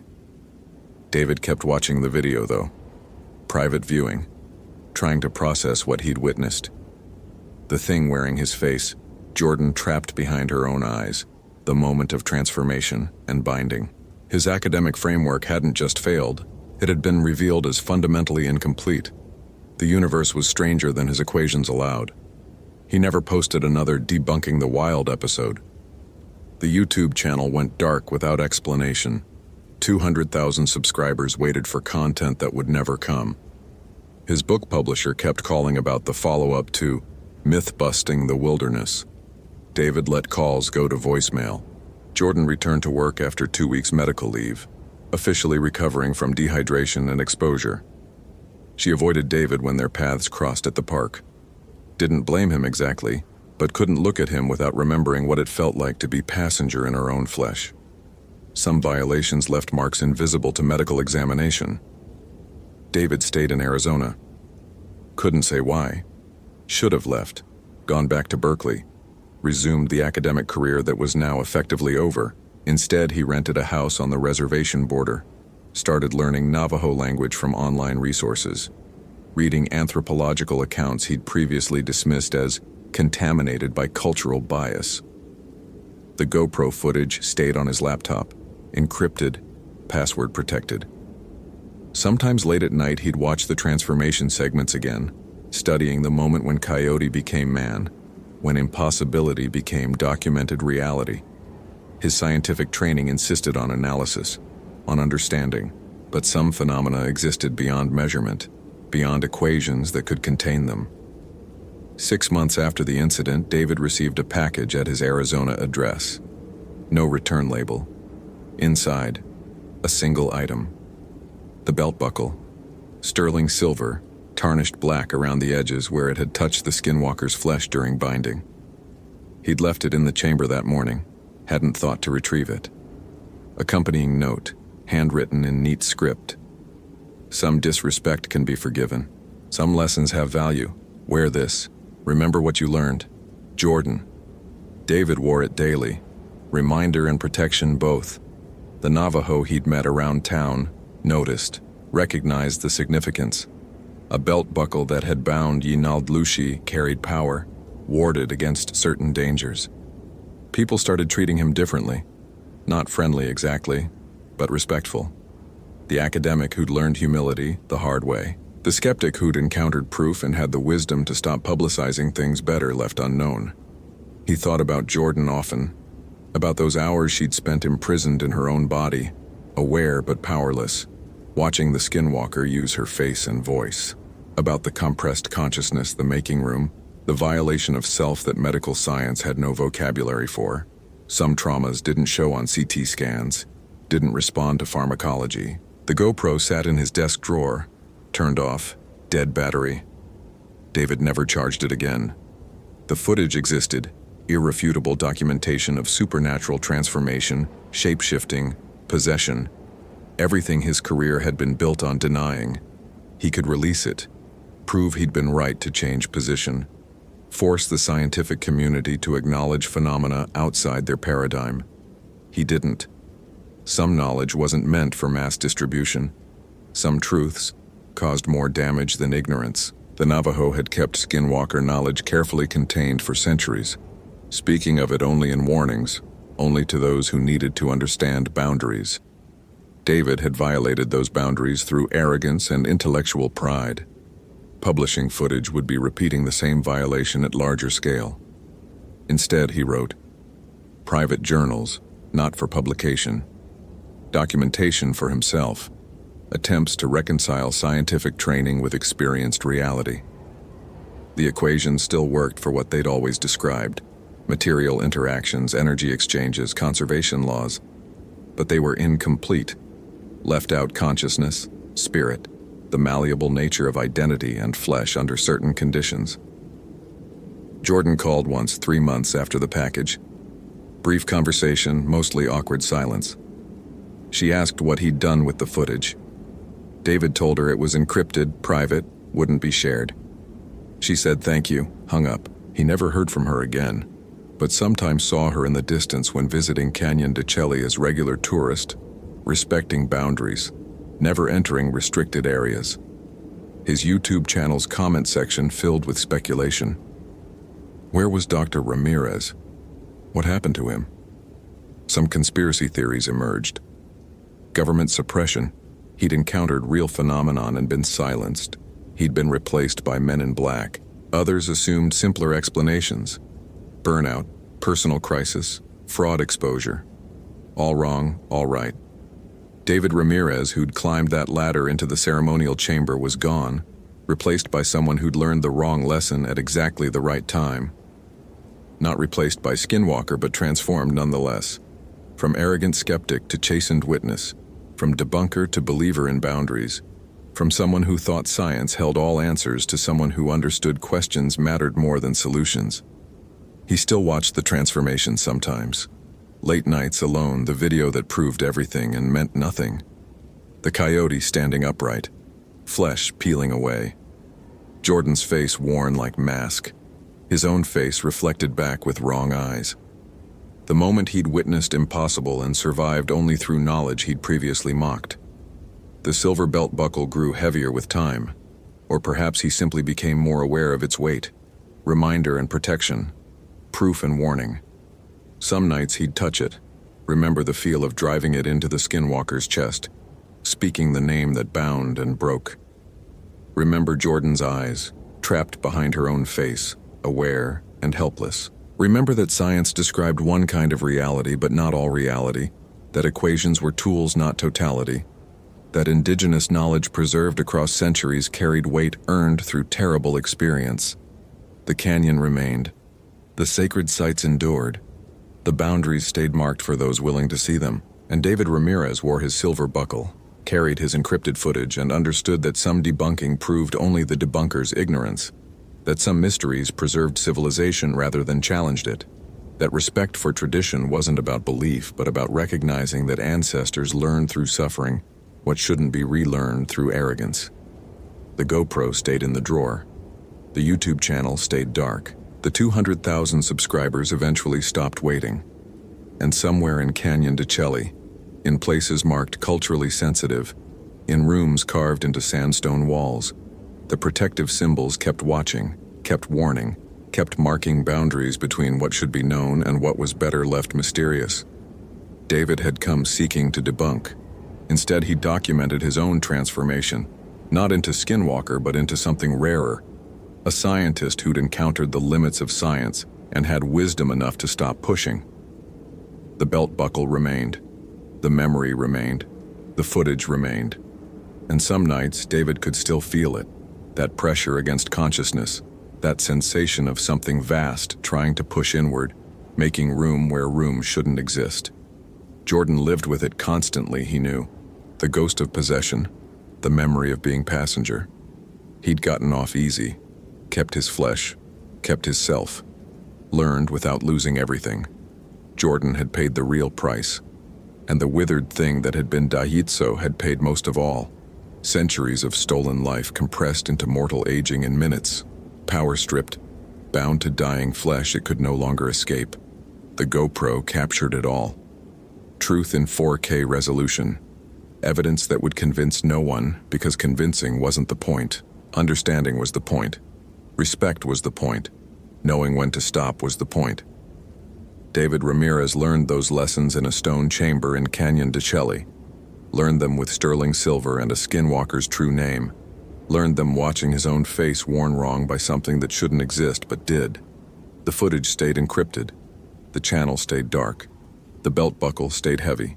And the boundaries stayed marked, waiting for the next arrogant skeptic who thought science could explain away mystery, debunk tradition, rationalize the irrational. David hoped they'd be smarter than he was. Doubted they would be. Arrogance, he'd learned, was the most persistent human trait. The GoPro recorded everything. But wisdom was knowing what not to show. Hope you felt genuine terror. If you appreciate authentic horror rooted in real folklore, consider following for more stories. Which moment scared you most? Share your theory about what happened.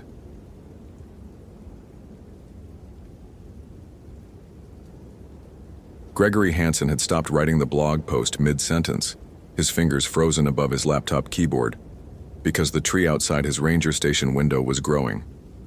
Not slowly, not imperceptibly like normal biological growth, but visibly.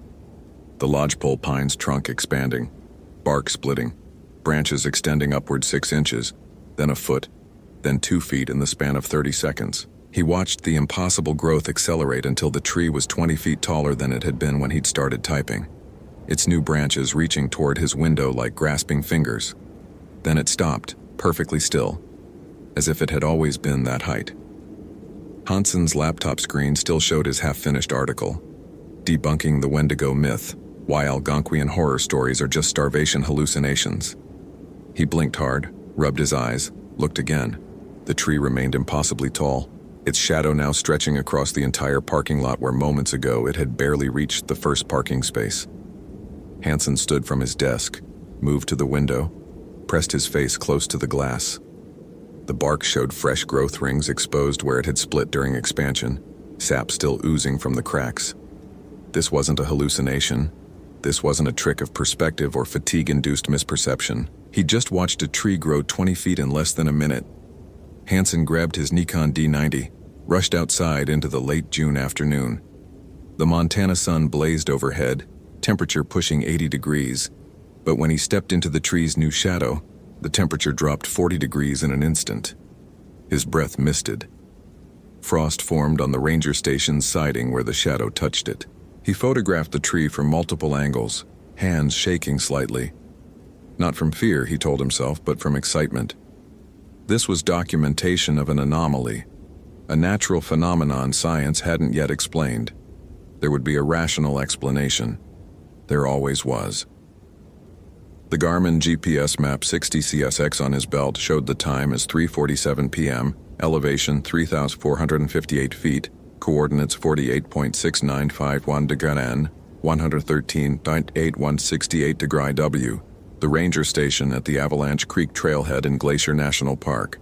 Everything normal except the impossible tree and the freezing shadow. Hansen's Motorola radio crackled. "Hansen, this is dispatch. We've got a hiker overdue on the trail of the Cedars Loop. Jordan Hayes, solo day hiker. Permit shows expected return by 2 p.m. Vehicle still in parking lot. Can you initiate a hasty search?" He pressed the transmit button, still staring at the tree. "Copy that. Give me the details."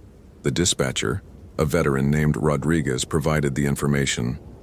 Jordan Hayes, 29 years old, experienced hiker from Seattle, checked in at 9 a.m. for the 4-mile loop trail. Should have been back hours ago. No response to calls, no sign at the vehicle. "I'll head out now," Hansen said. He grabbed his pack from the station, loaded it with standard SR gear, first aid kit, extra water, emergency beacon, headlamp. His mind was still processing the tree, trying to construct a framework that would explain both the growth and the cold. Localized temperature inversion? Impossible. Those didn't create 40-degree drops in shadow versus sunlight. Optical illusion combined with confirmation bias? But he had photographs, measurements, documentation. Seismic activity causing ground shift that elevated the tree? Ridiculous. The surrounding ground showed no disturbance. He started up the trail of the cedars, following the well-maintained boardwalk that wound through old-growth western red cedar and hemlock. The trail was popular, easy, heavily trafficked. People didn't vanish on trails like this. They twisted ankles, got turned around in side paths, sat down to rest and lost track of time. Simple, rational explanations. The forest here was magnificent. Trees 500 years old, some with trunks 10 feet across, the canopy creating cathedral-like spaces filled with filtered green light. Hansen had spent 3 months at Glacier National Park, transferred from Yellowstone specifically to investigate reports of unusual phenomena that he'd planned to systematically debunk for his blog and eventual book, Rational Ranger, Debunking America's Wilderness Myths. His blog had 40,000 followers who appreciated his no-nonsense approach to the supernatural claims that plagued park rangers nationwide. He'd already written pieces dismantling Bigfoot sightings, misidentified bears, ghost stories, pareidolia, and infrasound, and UFO reports, Venus, satellites, drones. The Wendigo piece was going to be his masterwork, a thorough takedown of how starvation, hypothermia, and isolation created the myth of the cannibal spirit. Except he'd just watched a tree grow 20 feet in 30 seconds. Hansen reached the point where the boardwalk loop split toward Avalanche Lake.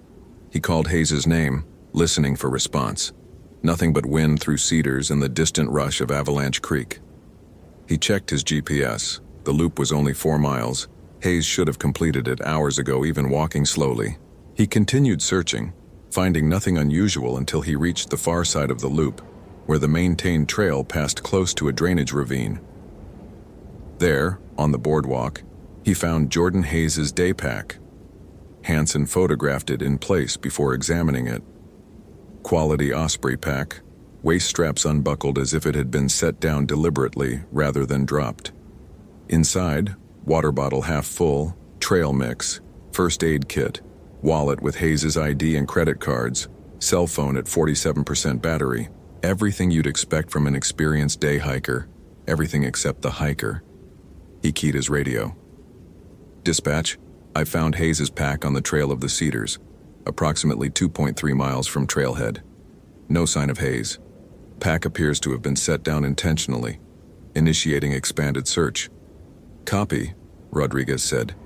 Do you need additional personnel?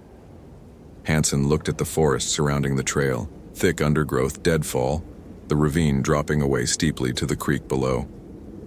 Affirmative. Send 2 more rangers and notify SAR. This is now a missing person case.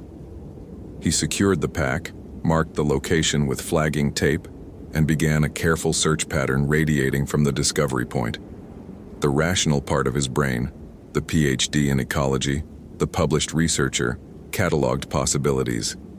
Hayes had left the pack to investigate something, got disoriented, fell into the ravine, medical emergency, sudden confusion, wandered off trail, animal encounter causing panic flight.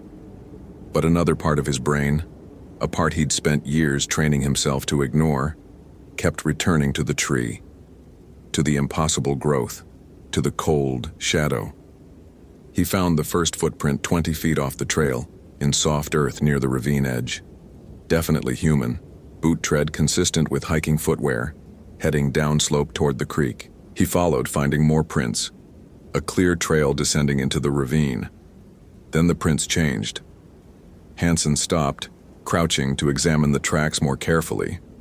The boot prints continued, but between them, pressing into the soil around them, were other impressions, larger, deeper.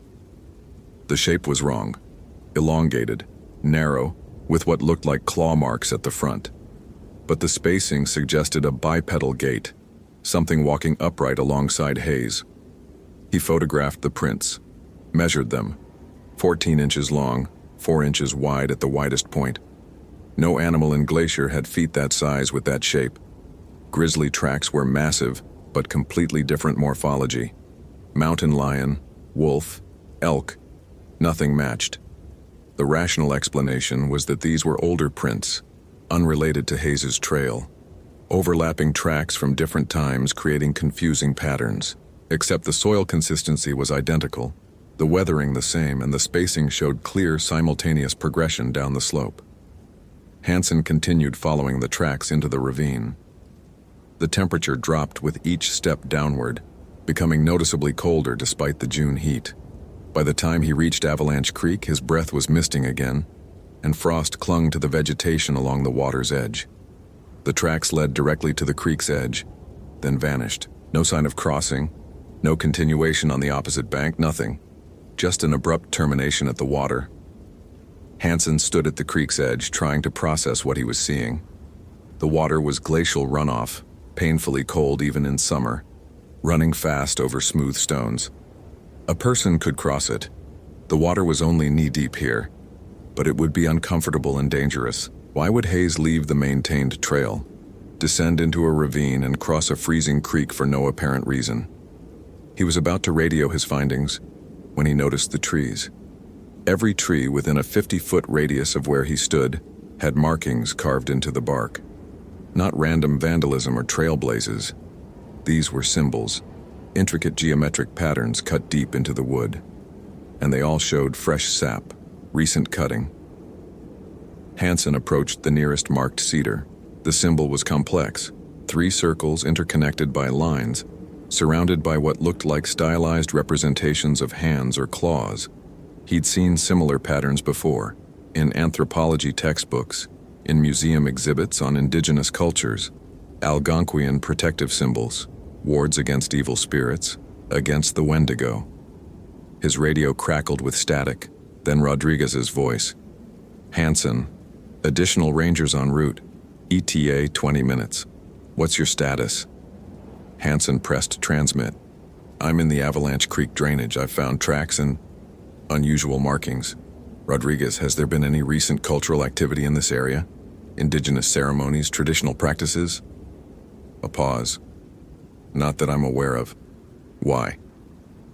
Because someone's been carving protective symbols into trees down here, recently. Another pause. Longer.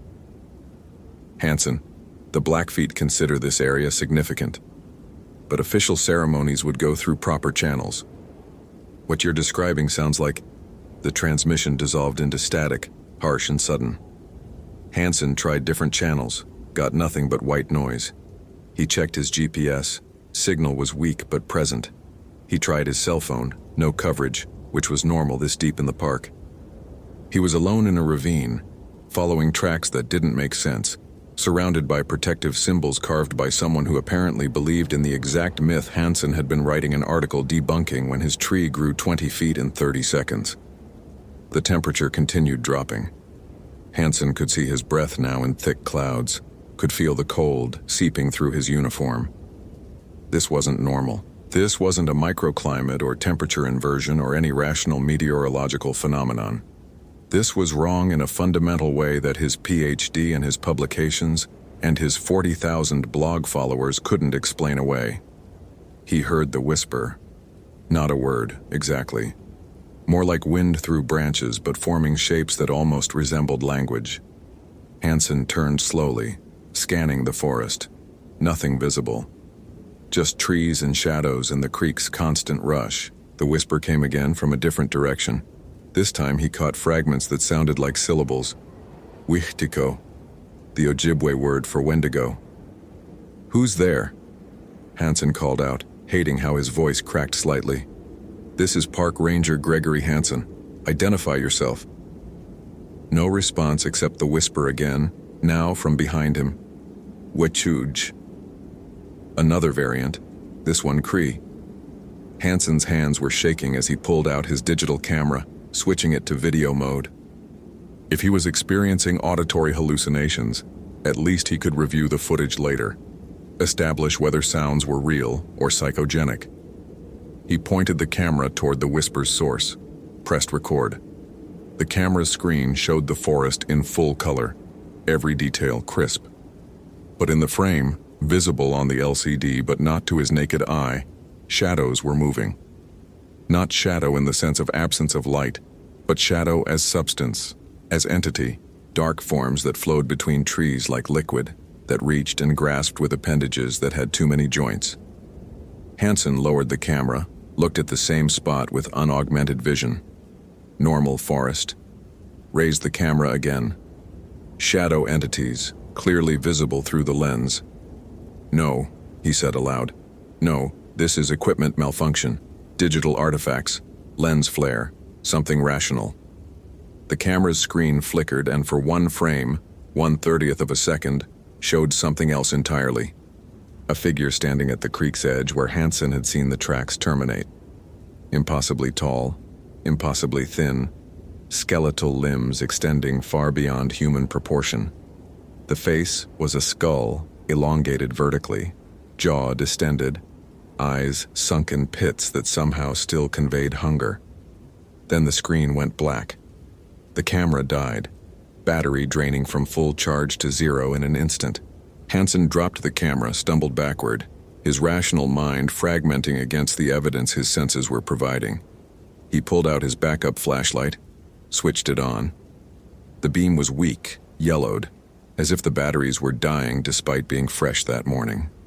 The whispers surrounded him now, coming from all directions, the Algonquian words weaving together. Widiko, Wechuge, Wendigo.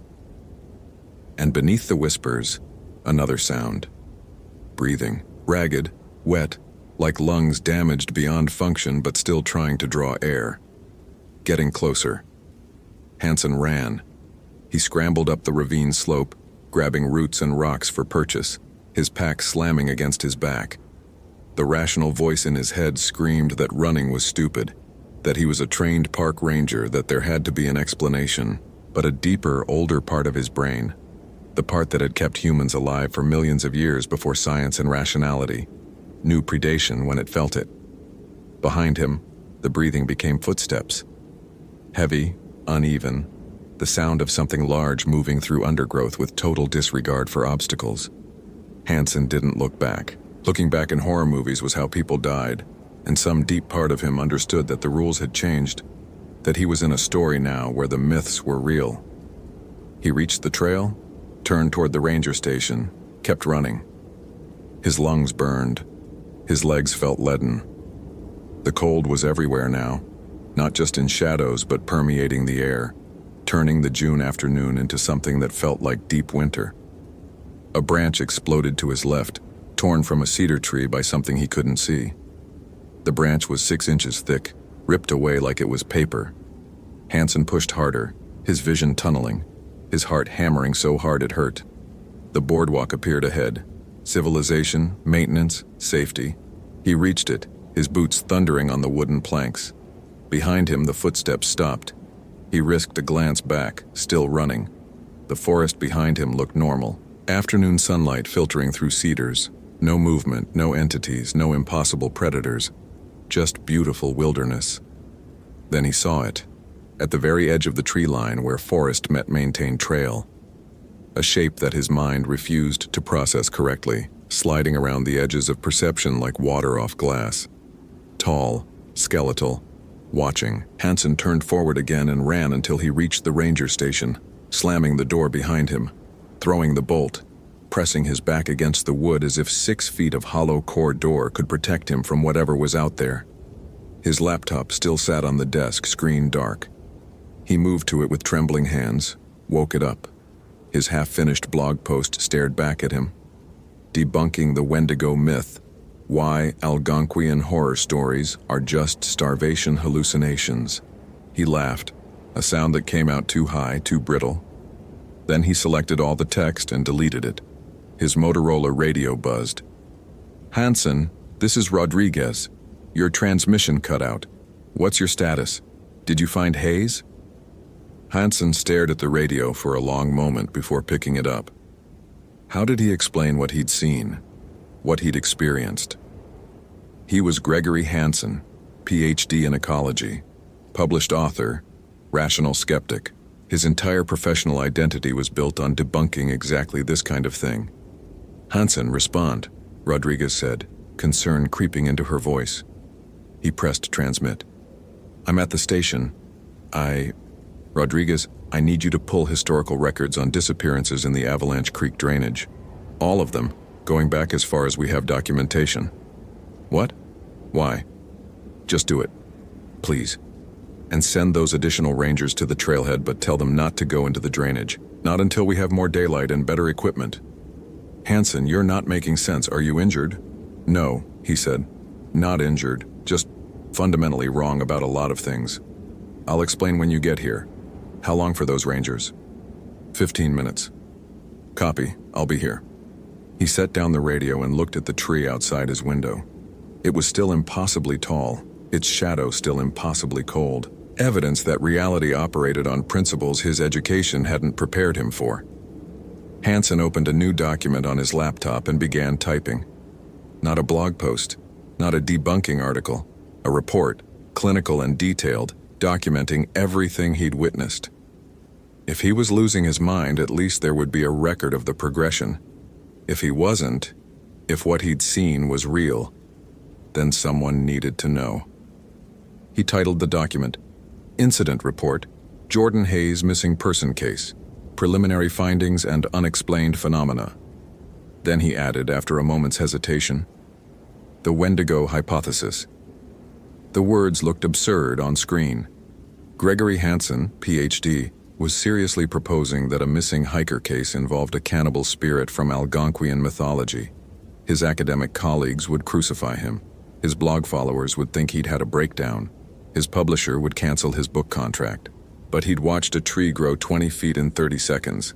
He'd seen shadows move with intent. He'd glimpsed something at the tree line that his mind still refused to properly process. And Jordan Hayes was still missing. The Rangers arrived 23 minutes later.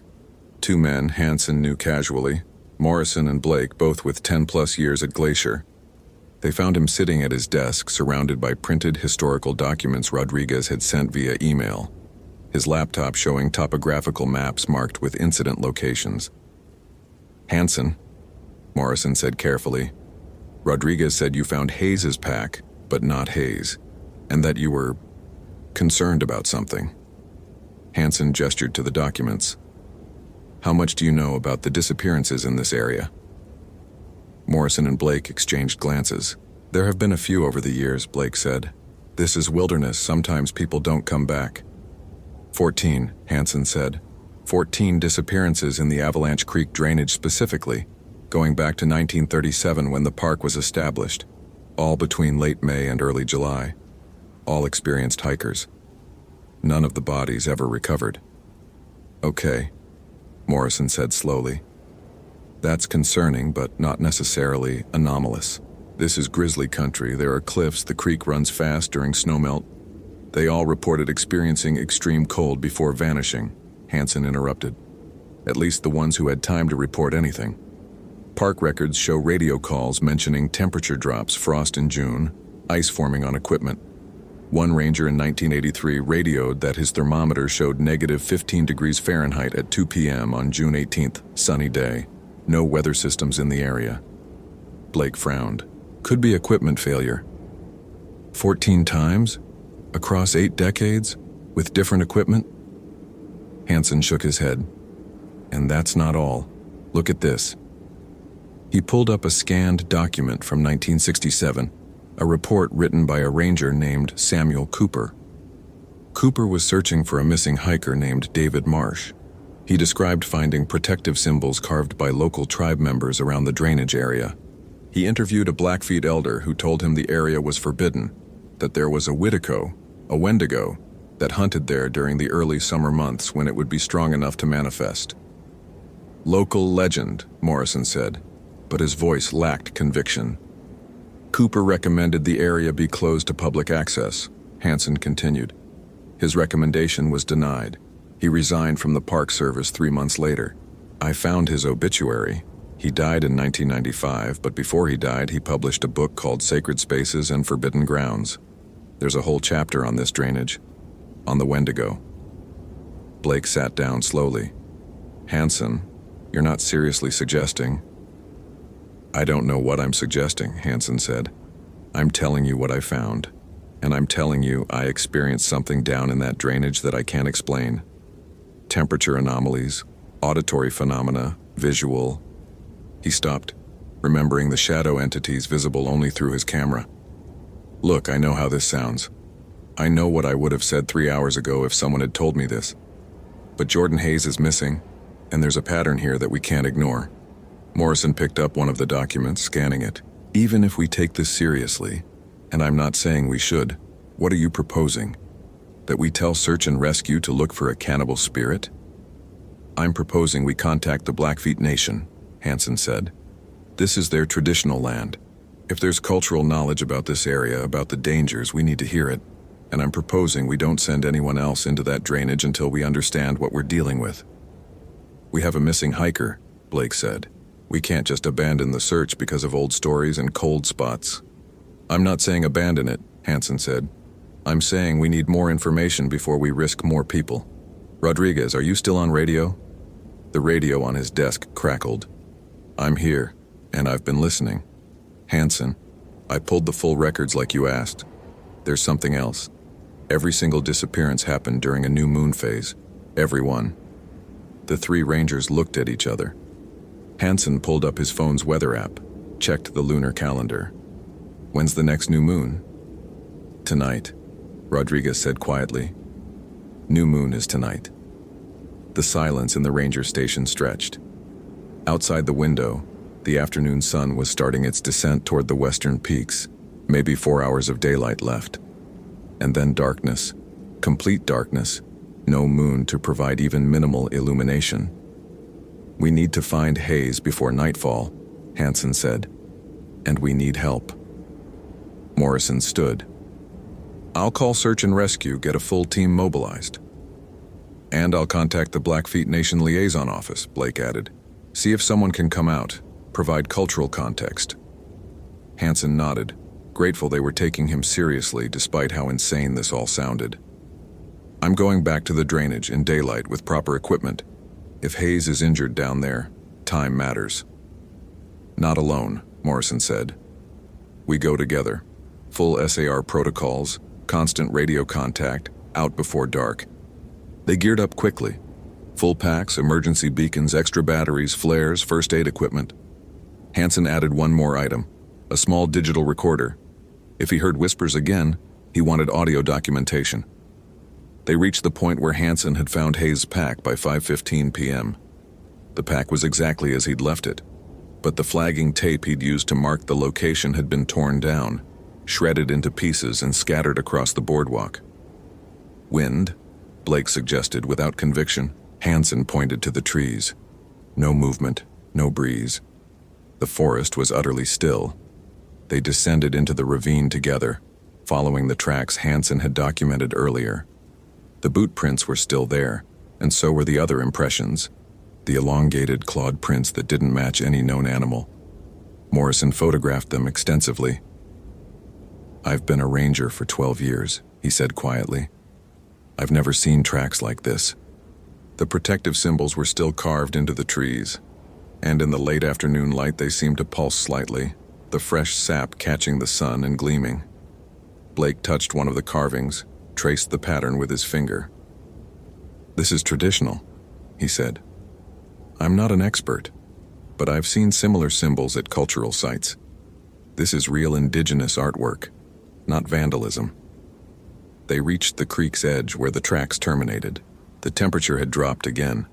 Hansen's breath misted, and frost was forming on the rocks along the water's edge despite the June warmth elsewhere.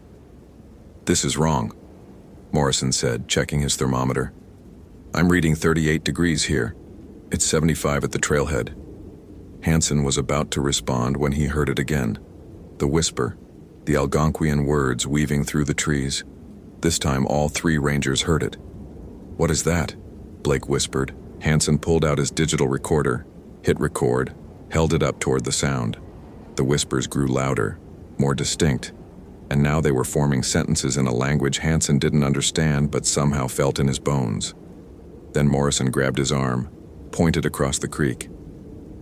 On the opposite bank, partially obscured by vegetation, was a shelter. Not a tent or tarp, a structure made of branches and bark, woven together in a pattern that suggested intelligence and purpose. And hanging from the shelter's entrance, swaying slightly despite the lack of wind, was clothing. A jacket. A Seattle Seahawks jacket, consistent with what Hayes' vehicle registration listed as the hiker's vehicle description, which would have matched personal effects. "Hayes," Blake said. He started toward the creek. "Wait," Hansen said, grabbing his arm. "Something's wrong. Why would Hayes build a shelter? The trail is right there. The ranger station is 4 miles away. This doesn't make sense." But Blake was already crossing the creek, water splashing up to his knees, moving toward the shelter. Morrison followed, leaving Hansen on the bank. "Guys, wait," Hansen called. "We need to think about this. The pattern." Blake reached the shelter and pulled aside the jacket. Behind it, the shelter's interior was visible, and inside, curled in a fetal position, was Jordan Hayes. "We've got him," Blake shouted. "Hansen, Morrison, we found Hayes." But something in Blake's voice changed mid-sentence, excitement transforming into confusion. Morrison reached the shelter, looked inside, went very still. Hansen crossed the creek, the glacial water shocking even through his boots. He reached the shelter and looked inside. Jordan Hayes was there, yes. But Hayes was wrong in ways that Hansen's mind struggled to process. The body was curled too tight, joints bent at angles that human anatomy didn't allow. The skin was gray, desiccated, pulled tight over bones that seemed too long. And the smell, meat left too long in summer heat, but underneath that something chemical, poisonous. Morrison knelt, reached to check for a pulse, then jerked his hand back. "He's cold. Like really cold. Frozen." "That's impossible," Blake said. "It's June. Even overnight temperatures don't get below freezing."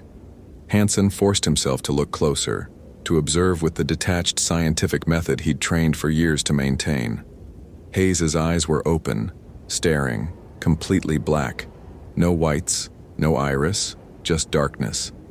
The mouth hung open, revealing teeth that seemed longer than they should be, sharper. and the stomach.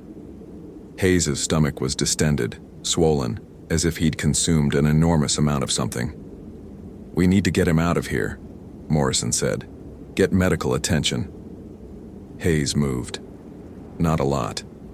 Just a twitch of the fingers, a slight turn of the head. But it was movement. Impossible movement, because no one could survive in the condition this body was in. The eyes rolled toward them. The mouth worked, jaw clicking with each movement, and a voice emerged, raw and damaged. "Hungry." The three rangers scrambled backward. Hayes sat up, movement jerky and wrong, like a puppet pulled by inexpert strings. The distended stomach rippled with movement from inside. "So hungry," Hayes said again, the voice layered now, multiple tones speaking simultaneously. "Never satisfied, never enough." Hansen understood then, with terrible clarity. Hayes hadn't built the shelter. Hayes hadn't survived out here through some miraculous endurance. Hayes was gone, consumed, and what was sitting up in the shelter wearing Hayes's body was something else entirely. The Wendigo didn't just kill, it transformed. It created more of itself through violation of the ultimate taboo. "Run," Hansen whispered. Then louder, "Run!" They ran, crashing back across the creek, water splashing, stones sliding under their boots.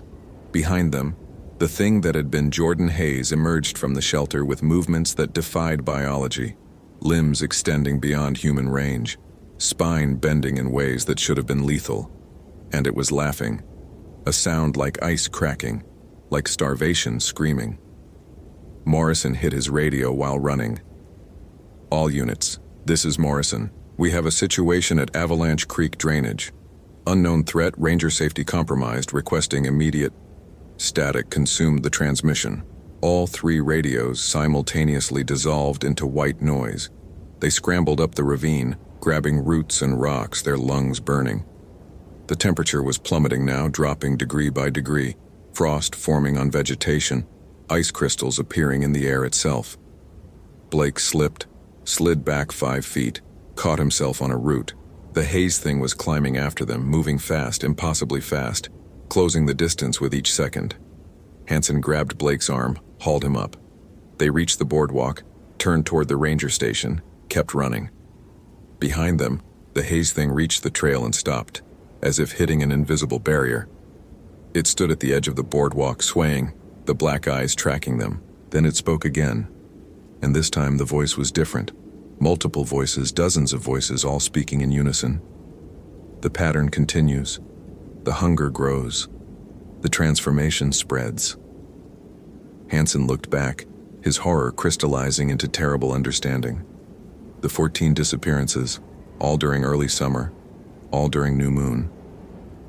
This wasn't random predation. This was a cycle, a pattern of transformation and hunger that perpetuated itself across decades. "How many are there?" he whispered. The Hayes thing smiled, revealing teeth that were definitely not human anymore. "We are legion. We are hunger. We are the price of violation." Then it turned and walked back into the forest, movement becoming less human with each step, body elongating, transforming, until it was indistinguishable from the skeletal shape Hansen had glimpsed at the tree line hours earlier. The three rangers reached the station as the sun touched the western peaks, painting the sky in shades of red and orange that looked too much like fire, like warning. They locked themselves inside, pulled the blinds, turned on every light. Hansen's hands shook as he tried to write a report, tried to document what they'd witnessed. But how did you write "encountered cannibalistic transformation entity from Algonquian mythology" in official Park Service paperwork? Morrison was on the phone with Rodriguez trying to explain the situation in language that wouldn't get them immediately placed on psychiatric leave. Blake sat in a corner staring at nothing, occasionally whispering, "That wasn't Hayes anymore," like a mantra.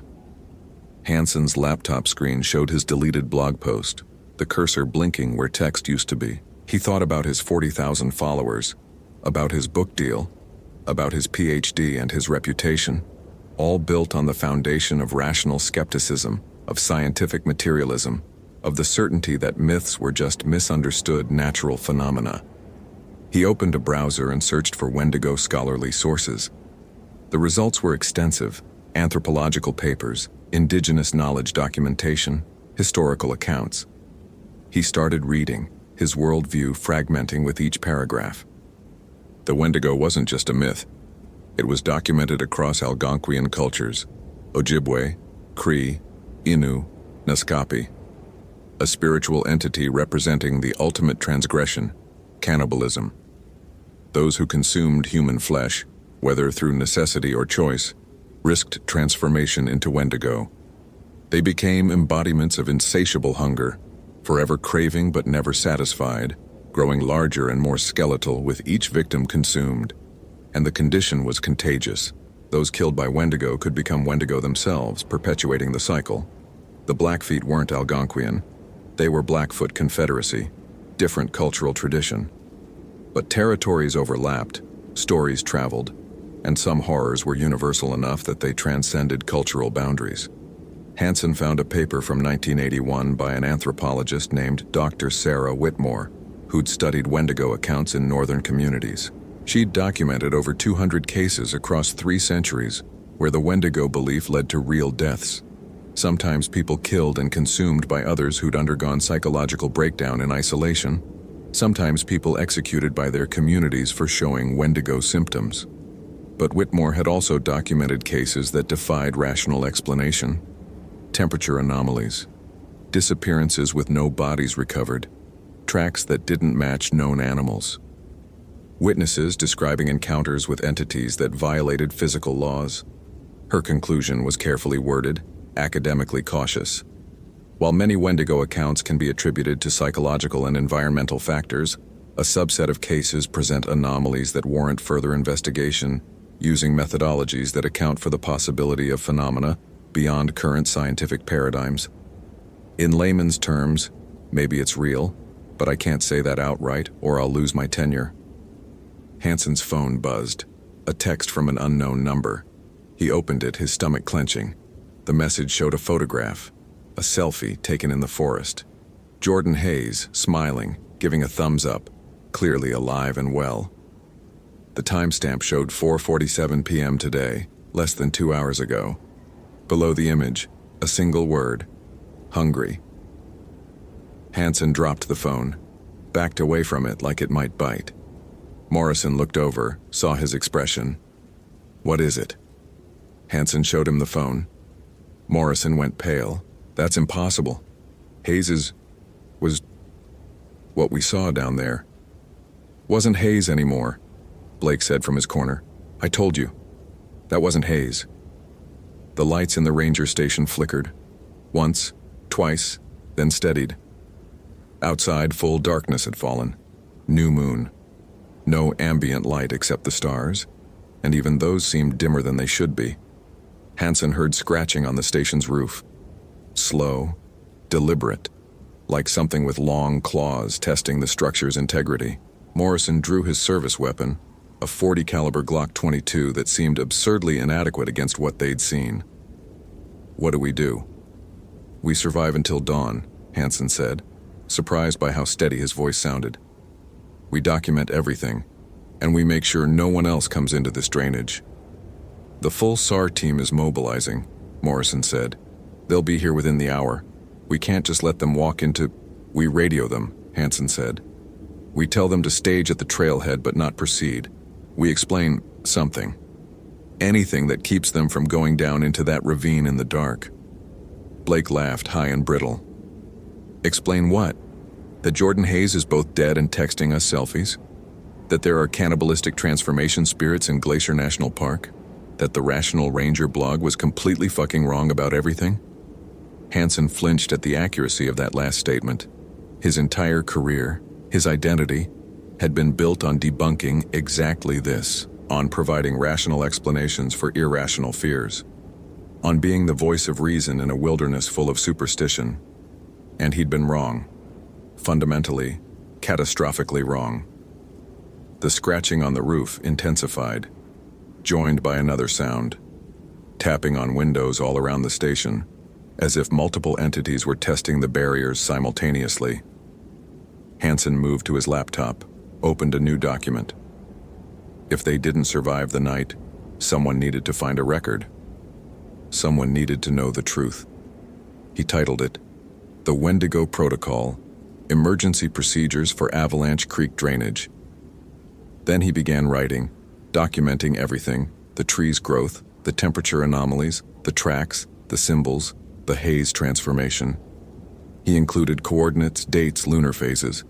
He added excerpts from the historical disappearance records, Dr. Whitmore's research, the Blackfeet warnings, and he wrote recommendations: permanent closure of the drainage, consultation with indigenous knowledge keepers, prohibition on entry during new moon phases, ongoing monitoring for Wendigo symptoms in anyone who'd been exposed. Morrison managed to get a radio message out to the incoming SAR team. Hold position at trailhead. Do not, repeat, do not proceed into Avalanche Creek drainage until daylight. Hazardous conditions, nature TBD.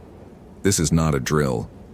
The response was confused questions, requests for clarification. Morrison did his best to explain without sounding insane, settling finally on possible contamination event, environmental hazard, recommend full protective protocols. It was 11:47 p.m. when the window shattered. Not broken by thrown object or wind, the glass simply exploded inward, as if something had pressed against it until molecular bonds failed. Frost poured through the opening like liquid, pooling on the floor, spreading across surfaces.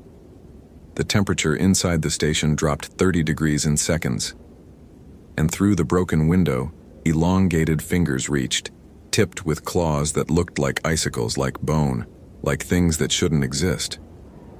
The fingers grasped the window frame, and the thing outside began pulling itself through.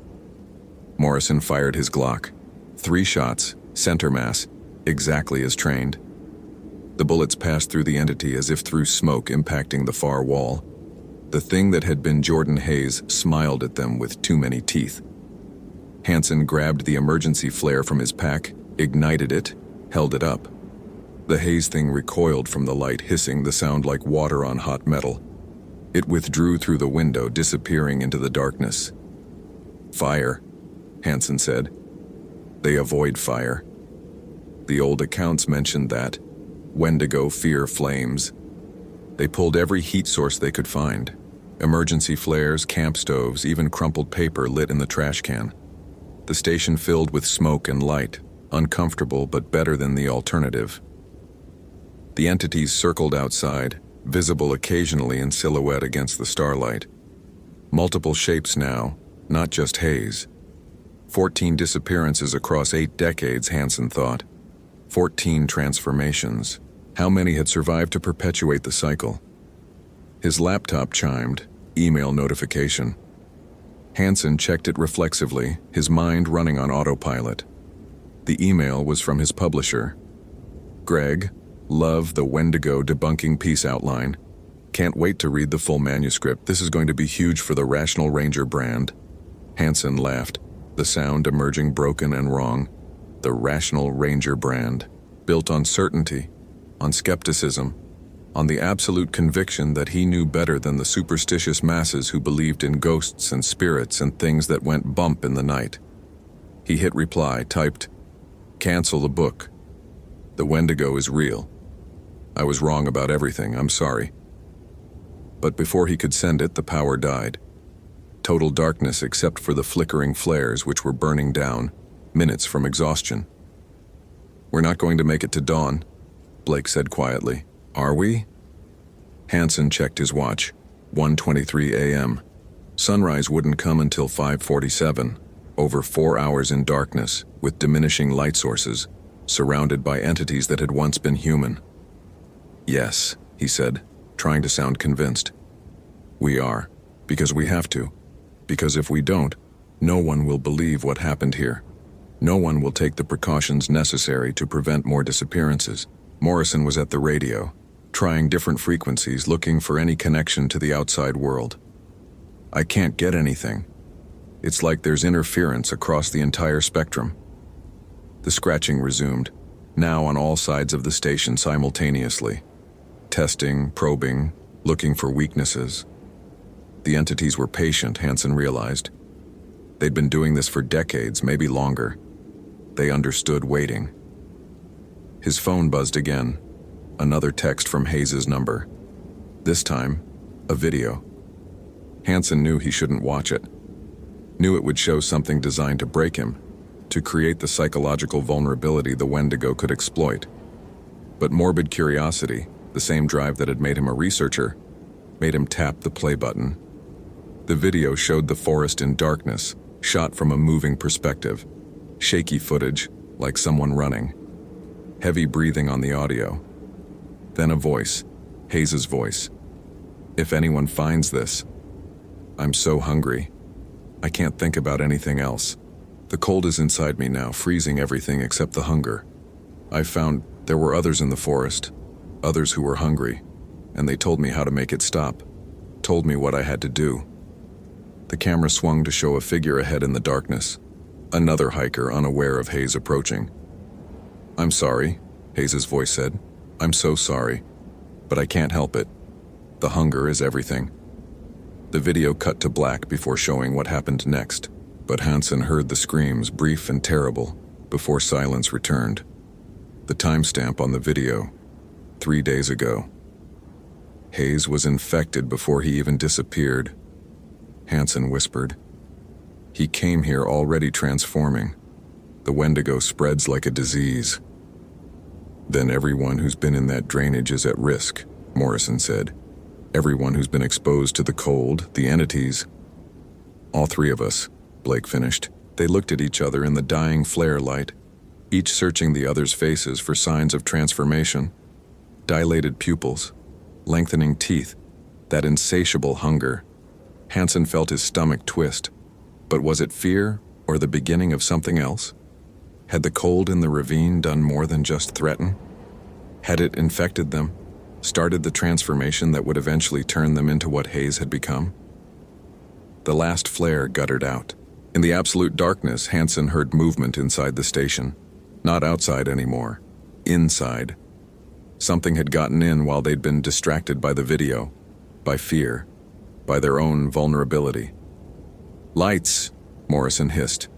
"Anyone have lights?"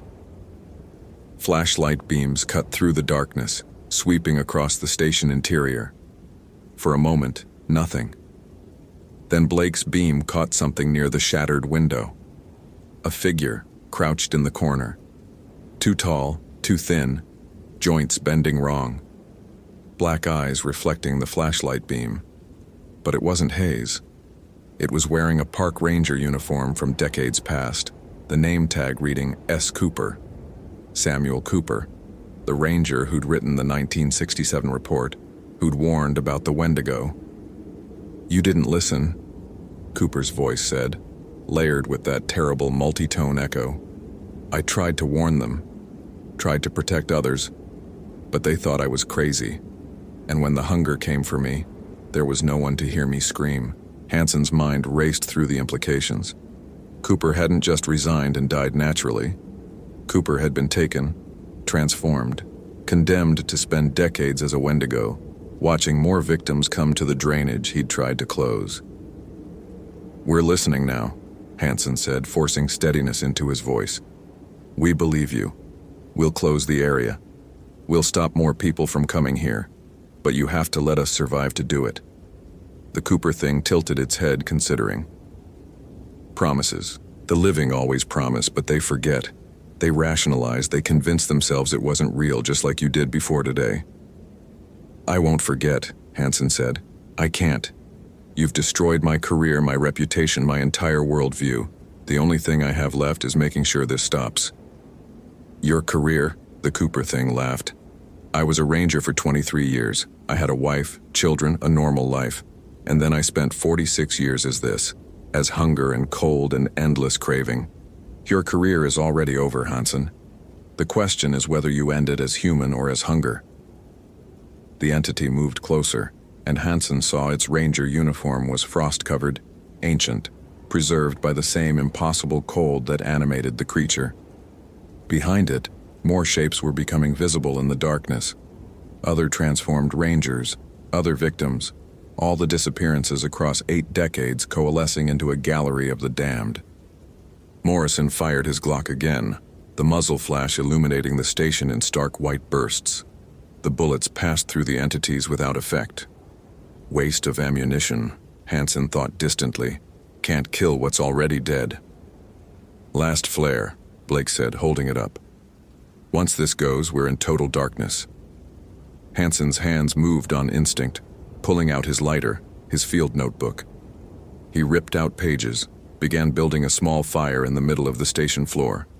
Against fire codes, against every regulation, but regulations didn't cover defense against cannibalistic transformation spirits.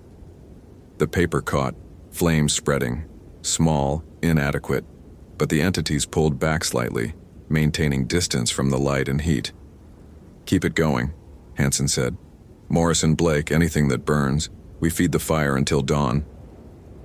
They worked frantically, feeding the flames with paper, cardboard, even pieces of furniture. The fire grew, pushing back the darkness, creating a circle of safety. The entities circled at the edge of the light, waiting, patient, hunger without end. Hansen found himself thinking about his blog, his book, his certainty that he understood how the world worked.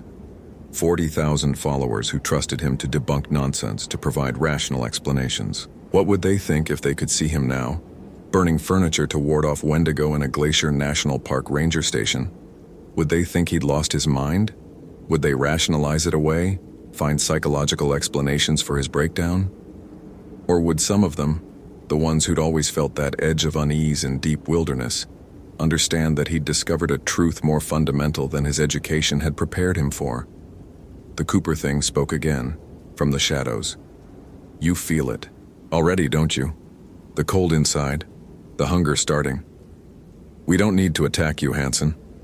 The transformation has already begun. By dawn, you'll be one of us.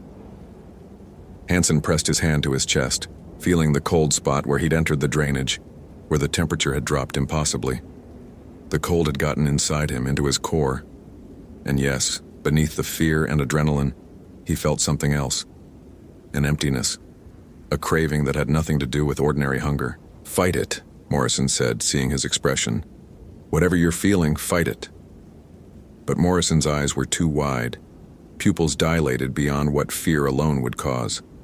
And Blake had stopped feeding the fire, was staring at his hands as if they belonged to someone else. They were all infected, all transforming. The question was just how long they could hold out. Hansen's phone, nearly dead, buzzed one last time. A final text from Hayes' number. Welcome to forever, Dr. Hansen. The hunger never ends, but you'll learn to love it. The battery died. The phone went dark. And in that moment, Hansen felt something shift inside him. The last resistance crumbling. The rational mind that had defined him for 34 years, fragmenting against the inexorable truth of transformation. He was going to become a Wendigo. They all were. And there was nothing his PhD or his skepticism or his 40,000 followers could do to prevent it. Unless Hansen looked at the fire, at the flames that kept the entities at bay. He thought about the protective symbols carved into trees, about indigenous knowledge he'd dismissed as superstition, about warnings he'd ignored in favor of rationalist certainty. The symbols, he said, the carvings in the drainage, they weren't just decorative, they were functional, protective magic. Magic isn't real, Blake said automatically, then laughed at the absurdity of the statement given their current situation. Magic is just technology we don't understand yet, Hansen countered, and right now I don't care about understanding. I care about surviving. He pulled up the photos on his camera, the ones he'd taken of the tree symbols before his equipment had died. The patterns were complex but repetitive, based on geometry and cultural symbolism he didn't fully grasp but could reproduce. Using his knife, he began carving the symbols into the station's wooden walls. Morrison and Blake, understanding, joined him. They worked frantically, reproducing the protective patterns, creating a barrier of intent and tradition around their sanctuary. The entities reacted immediately, pressing closer, testing the symbols, searching for gaps. But where the carvings were complete, They couldn't pass. Ancient knowledge preserved across generations proved stronger than their hunger. "It's working," Morrison said, wonder in his voice. "It's actually working." They carved until their hands bled, until symbols covered every wall, every surface. And slowly, the pressure from outside decreased. The entities pulled back, not defeated but temporarily held at bay. Hansen checked his watch. 4:53 a.m. Less than an hour to sunrise. They huddled near the fire as dawn approached. 3 rangers who'd entered the day as skeptics and would leave it, if they left it, fundamentally changed. The cold inside Hansen was still there, still growing, but the symbols seemed to slow it, contain it. At 5:47 a.m., the sun broke over the eastern peaks, and the entities fled.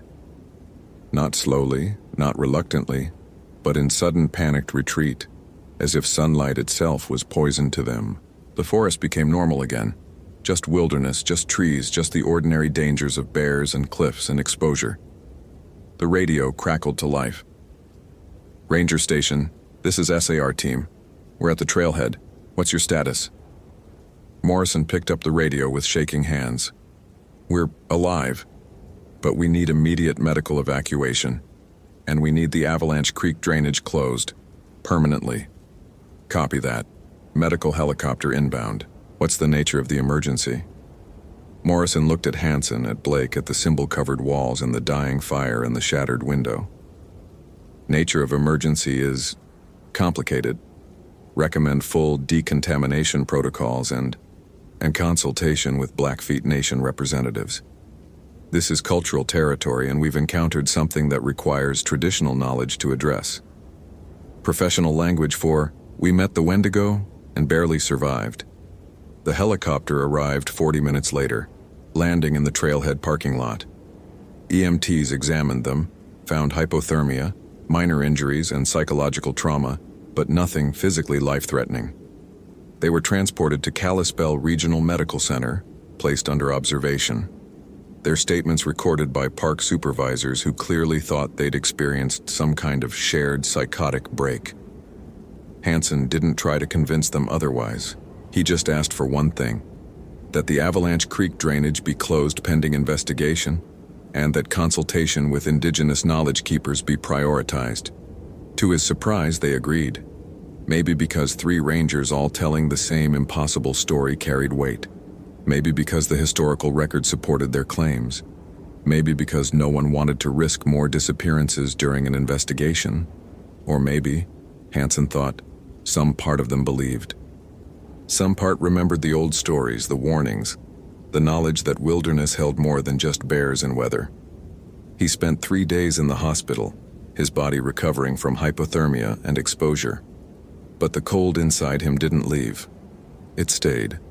A constant reminder of how close he'd come to transformation, how thin the line between human and hunger. On the 4th day, a visitor arrived, an elder from the Blackfeet Nation, a woman named Mary Runningcrane, who introduced herself as a knowledge keeper and spiritual practitioner. She'd been briefed on what happened, and she came to Hansen's hospital room with a gravity that suggested she took it seriously. "You've been touched by the Wendigo," she said without preamble. "The cold is in you now. It won't leave on its own." "Is there a cure?" Hansen asked. "Some way to remove it?" "There are ceremonies," Mary said. "Traditional practices for cleansing and protection. But they require commitment, belief, and respect for knowledge you've spent your life dismissing." Hansen thought about his blog, his book deal, his reputation as the rational ranger, all built on dismissing exactly this kind of traditional knowledge. "I'm ready to learn," he said simply. Mary nodded. "Good, because the Wendigo doesn't just claim individuals. It spreads, infects, perpetuates. You've been exposed, which means you carry it now. Without proper cleansing, you could become a vector for transformation. And that drainage, it needs more than closure. It needs spiritual attention, proper protocols, ceremonies that haven't been performed in decades." Over the following weeks, Hansen worked with Mary and other Blackfeet knowledge keepers. He underwent cleansing ceremonies, learned traditional protections, studied the cultural context he'd previously ignored.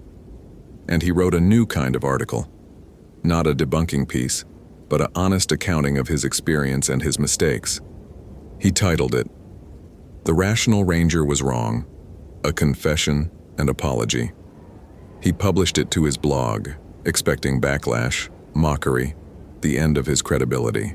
Instead, he got 40,000 responses from people sharing their own inexplicable experiences, their encounters with things that shouldn't exist, their relief that someone with scientific credentials was finally saying, "I don't know, and that's okay."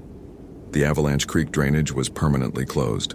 Protective symbols, properly blessed and maintained by Blackfeet spiritual practitioners, were installed throughout the area. Warning signs went up, not mentioning Wendigo that would invite tourism, but citing culturally sensitive indigenous sacred ground and unstable environmental conditions. Disappearances in the drainage ceased. The new moon came and went without incident. The pattern finally was broken, but Hansen knew it wasn't truly over. The entities were still there, contained but not destroyed, waiting with patient hunger for the protections to fail, for people to forget, for the cycle to resume. He requested permanent transfer to Glacier, specifically to monitor the drainage and maintain the protective protocols. He became liaison with the Blackfeet Nation, learning from elders, documenting traditional knowledge with proper respect and permission.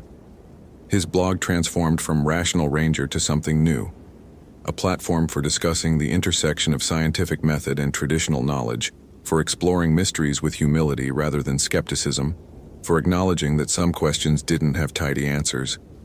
He never saw Jordan Hayes again, never recovered the body.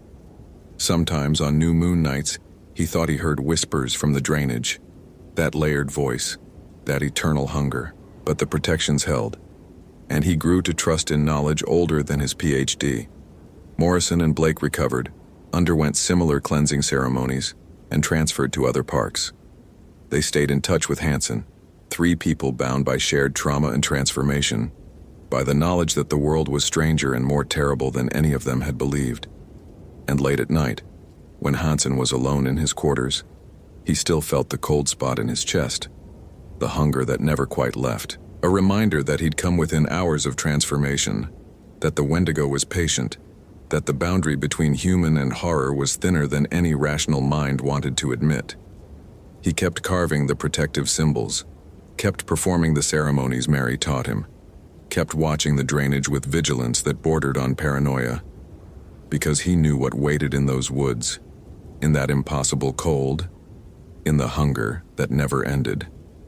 14 disappearances across 8 decades, 14 transformations.